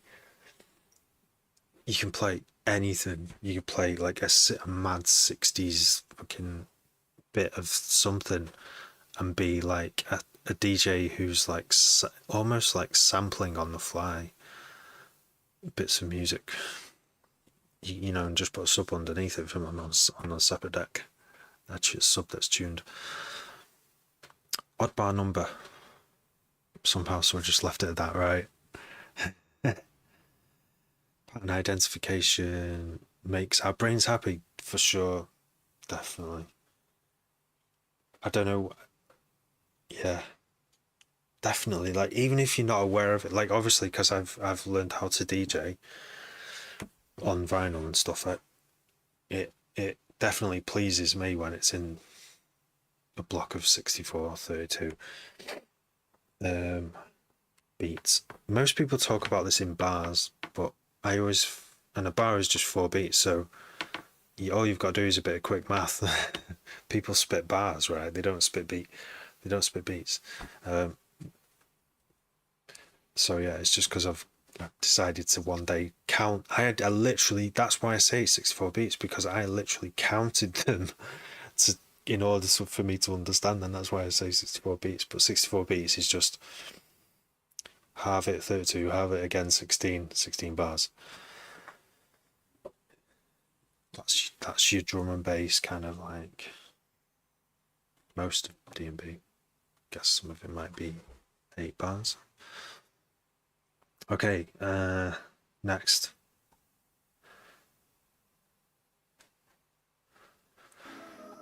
James.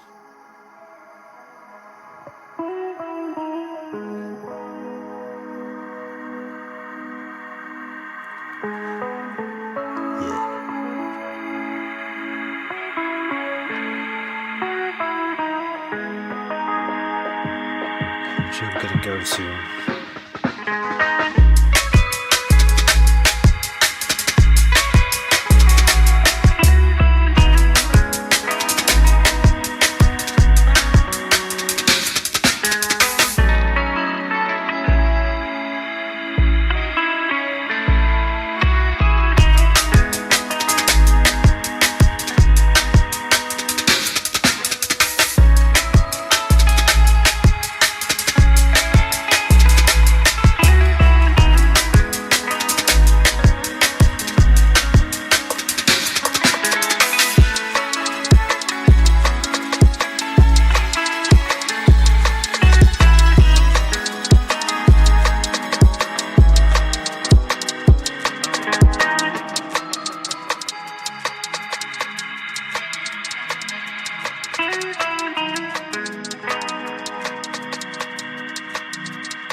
forgot about that. You can't turn the volume down of the audio tracks. Did anyone hear anything what I said over all the other tracks before? That's funny. What I asked was, did you play guitar? Did you play that guitar? That sounds great. That's a really cool like mix of like jungle sounds, jungle like breaks, funky breaks with guitar, and yeah, it's great. Oh, you got your mate playing guitar, amazing. And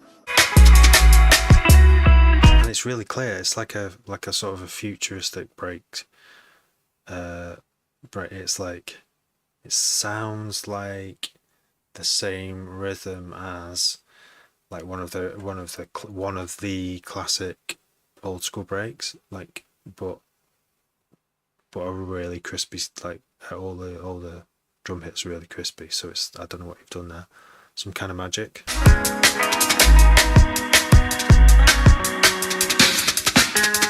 That did sound like an aiming snare briefly. And that sort of breathy synth there. The way it opens up. Yeah, beautiful. Really good that, and then the way it builds in the middle. Very good, Jim. From crispy drum samples. Yeah. You got a good rhythm with that drum break you've made, definitely. And then the way it goes 4/4 afterwards, great. 4 to the floor, love it. Excellent stuff. Good name, Summer.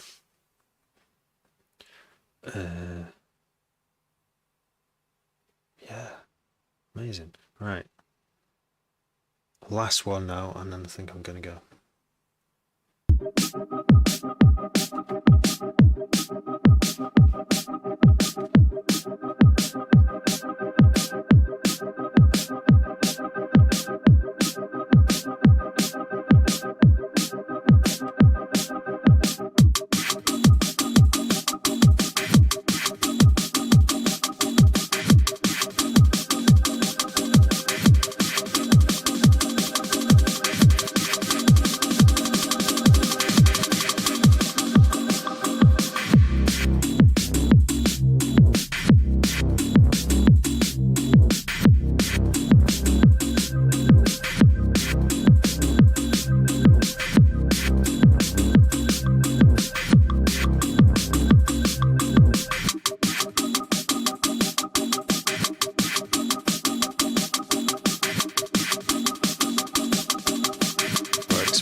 Oh shit.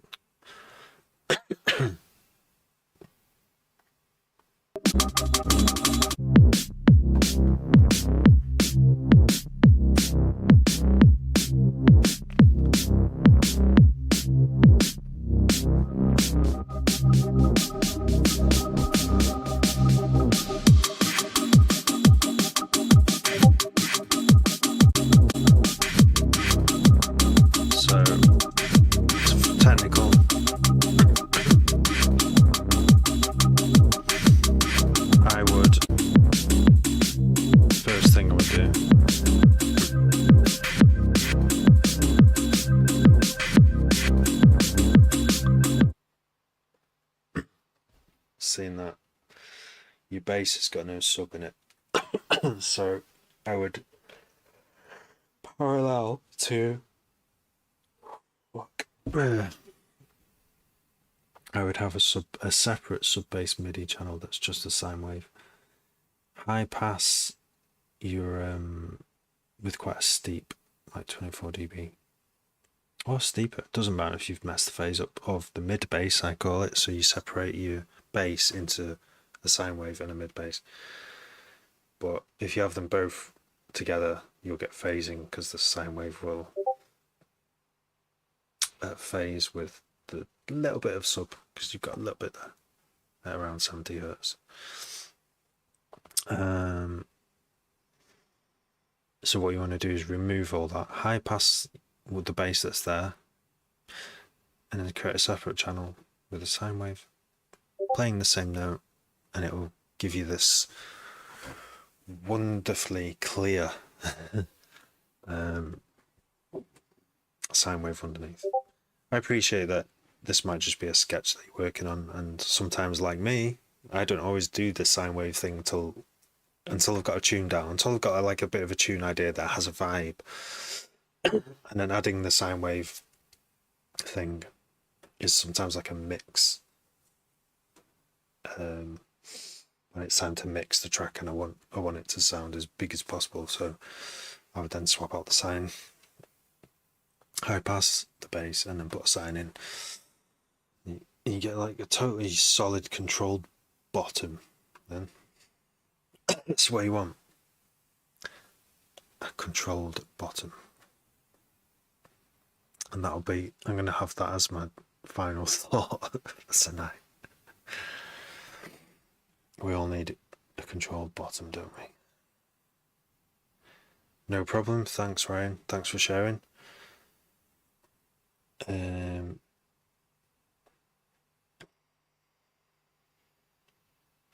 Yeah, it's been great tonight. I don't normally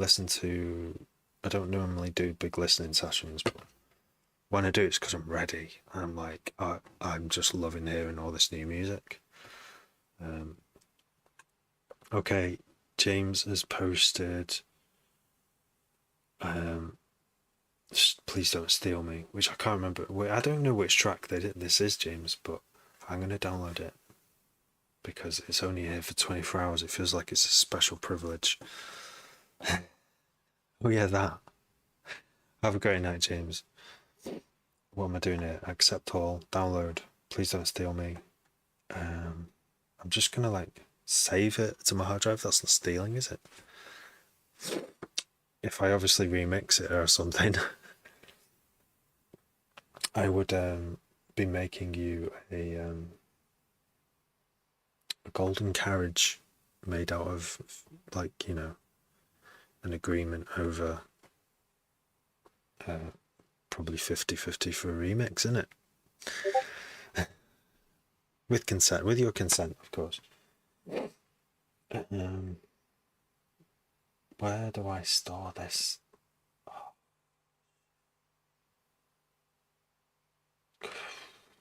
Please don't steal me, right? I'd love to. Oh, okay, yeah, okay. I'll have a quick look. I'd love that as well, to see what happens, because it probably won't work. There's something will probably go wrong with it. Right, I know that if I go in here and go to mix, these are remixes that I'm doing, so you're going to get your own folder, James. And then I'm going to go bad. So wait, bounce that. I've updated the file. There's things I've got to do before bed, because if I don't, I'll forget. Right, let's just drag that in there.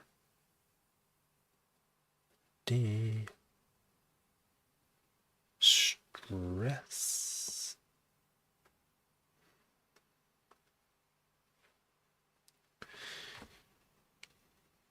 Thanks everyone for watching tonight and sending roses and things as well. That's awesome. It's loading. Tick tock, tick tock. See how many tracks this project's got. I can't scroll down. It's one of my older projects from last year. And let's have a look. That's how big it is, like 11 megabytes for a project. And what that turns into is like it fills up my memory and slows down. Like just adding or taking away, like deleting tracks when it's open. Takes ages for Ableton to calculate. So I don't do that anymore. I tend not to leave loads of tracks in, even though it helps to have a template. I think I got to like around 100 tracks around this time. So there's probably about 100 tracks in there. but it's just terrible for the memory for loading, because it's,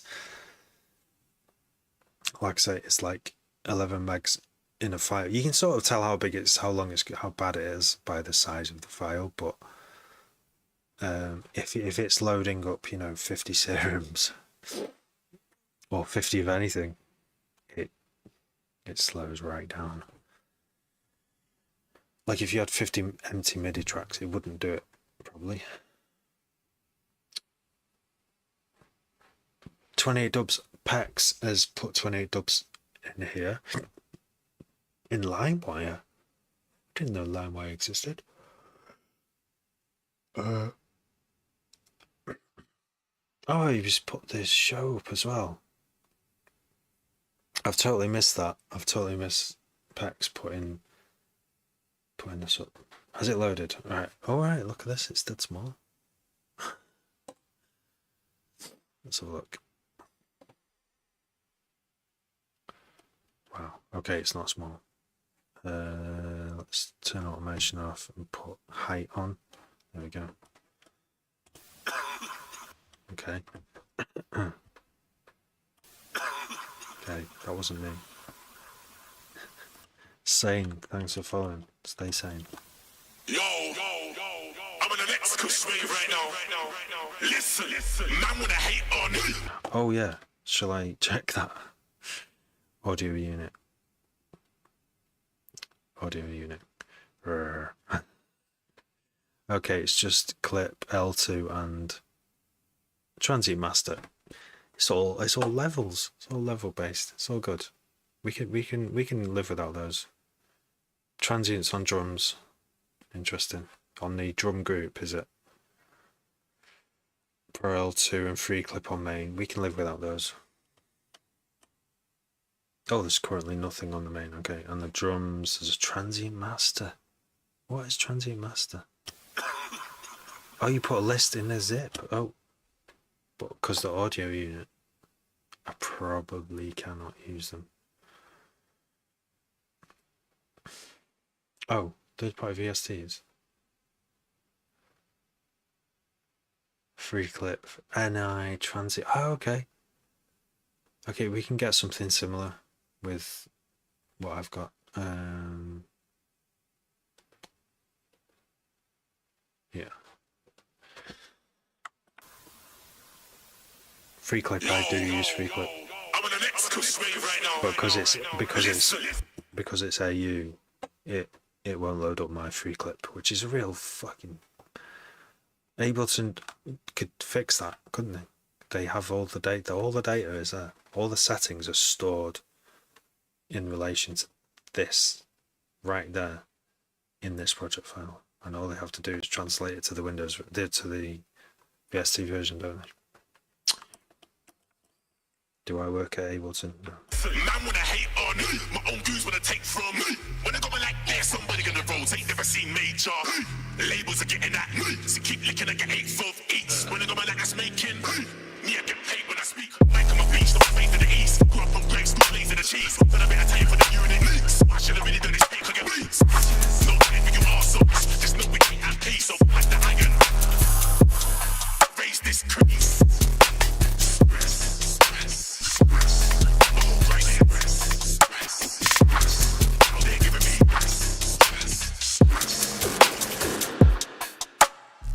Sick. Wow. I feel it feels like I've got something amazing in my browser right now, in my sequence. That's very tight, very snappy. And let's, examine it. We've got, it's at 10 tracks of drums and percussion there, nearly. Wow. Sick. What's this? That's something bounced, isn't it?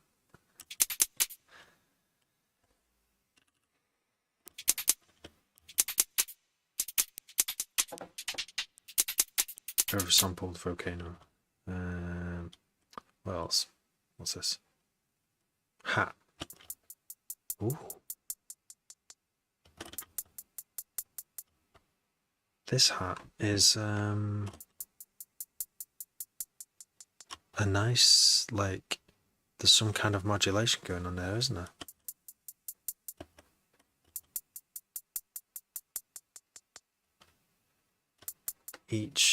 Each one sounds like the same sample, but there's something different about each one. Is it just the level?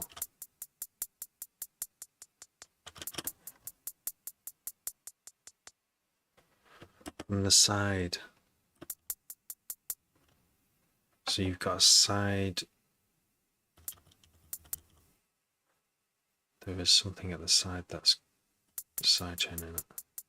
But it's so quick it probably isn't happening at the same time anyway. Yeah, if I turn it off, it's still got this modulation. Like each one of these is... Oh yeah, is it just different levels? Is that all it is? That makes such a fucking difference though. Is that all it is, James? Filter. Are some of these differently filtered to each other? That last one sounds muffled. Definitely muffled. But yeah, that's really good. That's like a really good little technique for movement. And it's so quiet in the mix. Oh my god.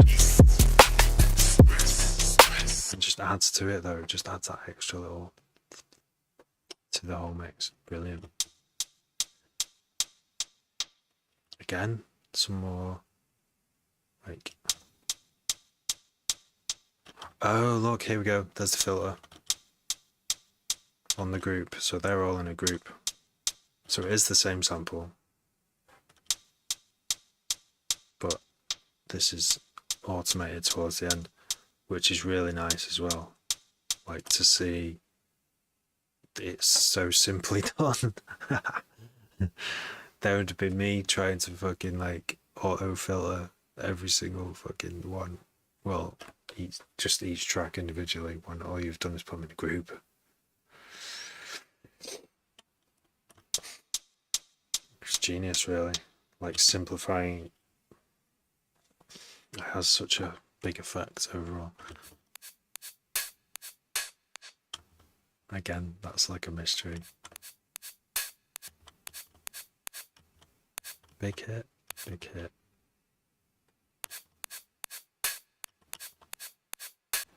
Is that sidechained? No. This is though, from the side. Okay, yeah, that is affecting it. You can hear that affecting it. But that's a really interesting choice to do that.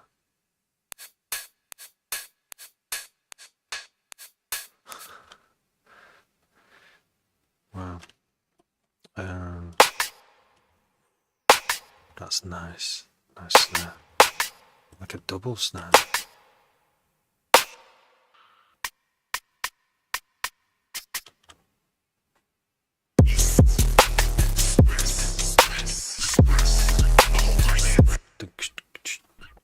Yes. Brilliant. This is just the transient of the snare. What? How's that? Is that just extra transient? Like literally just multiplying.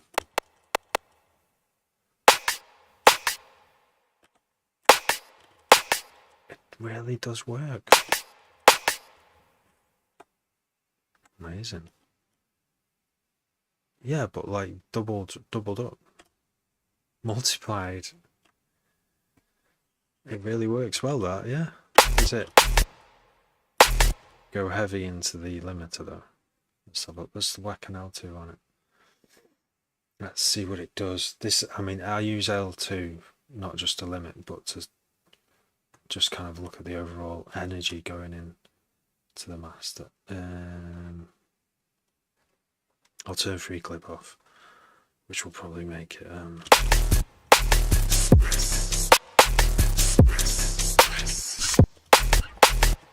so without.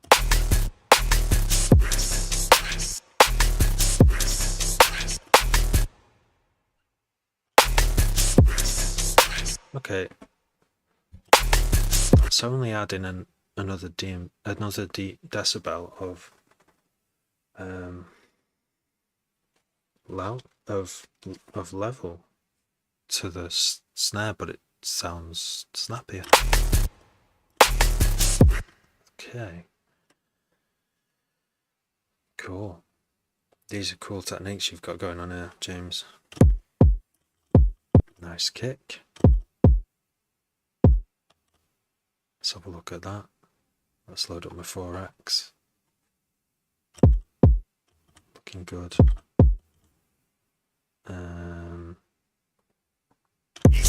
Is that a kick transient as well? For fuck's sake.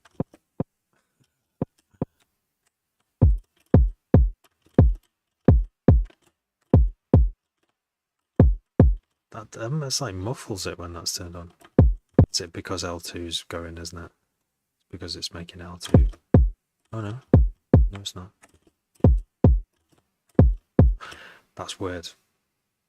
When the kick transient is enabled, it muffles. It sounds more muffled.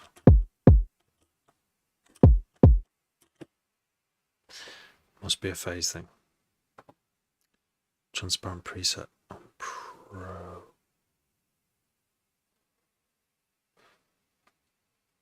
Oh. When it's squashed into the multi-clip. Pre-clip. Oh, -5 dB 8 punches. Right. Pro. Oh, Pro L. And it's transparent preset. Ah. I need to hear the difference between transparent and modern. Definitely not peak limit.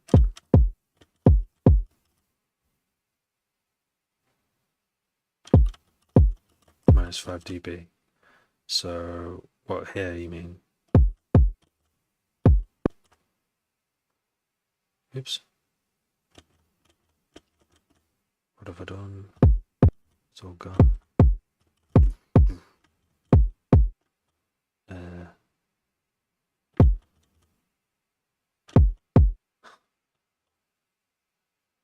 And how many dB on L2 into transparent? Wow. That sounds like it's taking loads off to me, the clipper. But that's how you've got it mastered.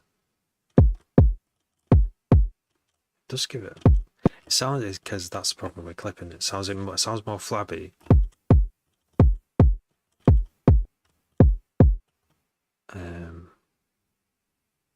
But you've made it sound good somehow overall. And 8 dB here to share the load between the clipper and the limiter. Okay. That is loud and clear.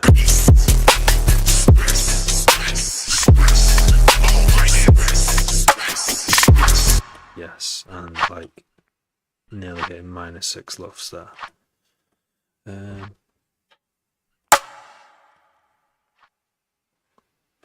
What's this? That's the side chain, which is really quite unusual. This is a thing that I haven't done, and loads of producers do it, where you have like a separate silent sidechain thing that just controls the level, like to create pumping whenever you need to create it. Like, sounds pretty loud as it is.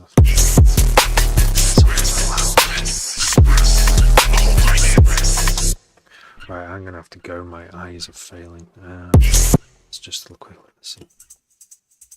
Nice little shaker there. You've got so many subtle percussions. My whole grind is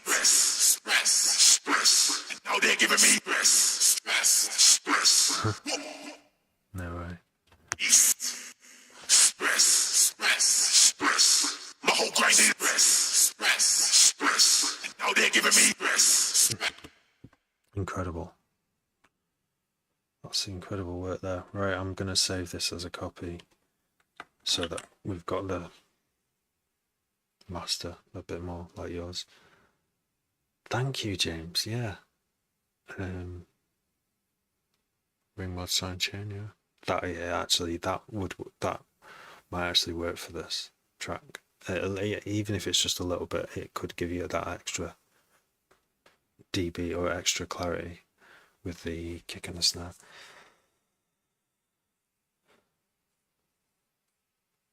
It was a bit of both, yeah. Yeah, it's sharing the load between the Clipper and the L2, which is what I've been doing a lot of recently as well. But I haven't really used transparent yet, so I really need to do some tests. I remember doing all round for a bit. All round sounds terrible. Like when you put a sub through it, it fucking flaps. It's really weird. Flaps. Anyway, thank you. Right, I'm gonna have to go because I'm like, my eyes are killing me now. Thanks for sharing that project on the group. That's amazing. Great to have an insight into how you do it, because it's a lot of layers there. I think that's my takeaway. A lot of layers, and it's very clear. I didn't even see where the bass was. Where's the fucking bass?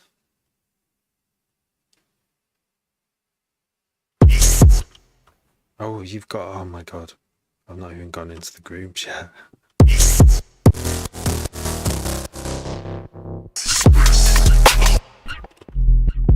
Okay. You've got some crazy stuff going on, right? I'm gonna have to look at this tomorrow. Awesome, right. Take it easy, everyone. Troublesome. Thanks for following. I shall see you all soon. Have a wonderful week, evening. It's Friday tomorrow, I think. Is it? Yeah. Is it? Yeah, it is. Ryan Byrne, thanks for following. Thank you for sending tunes. See you soon, guys. Take it easy. Good night.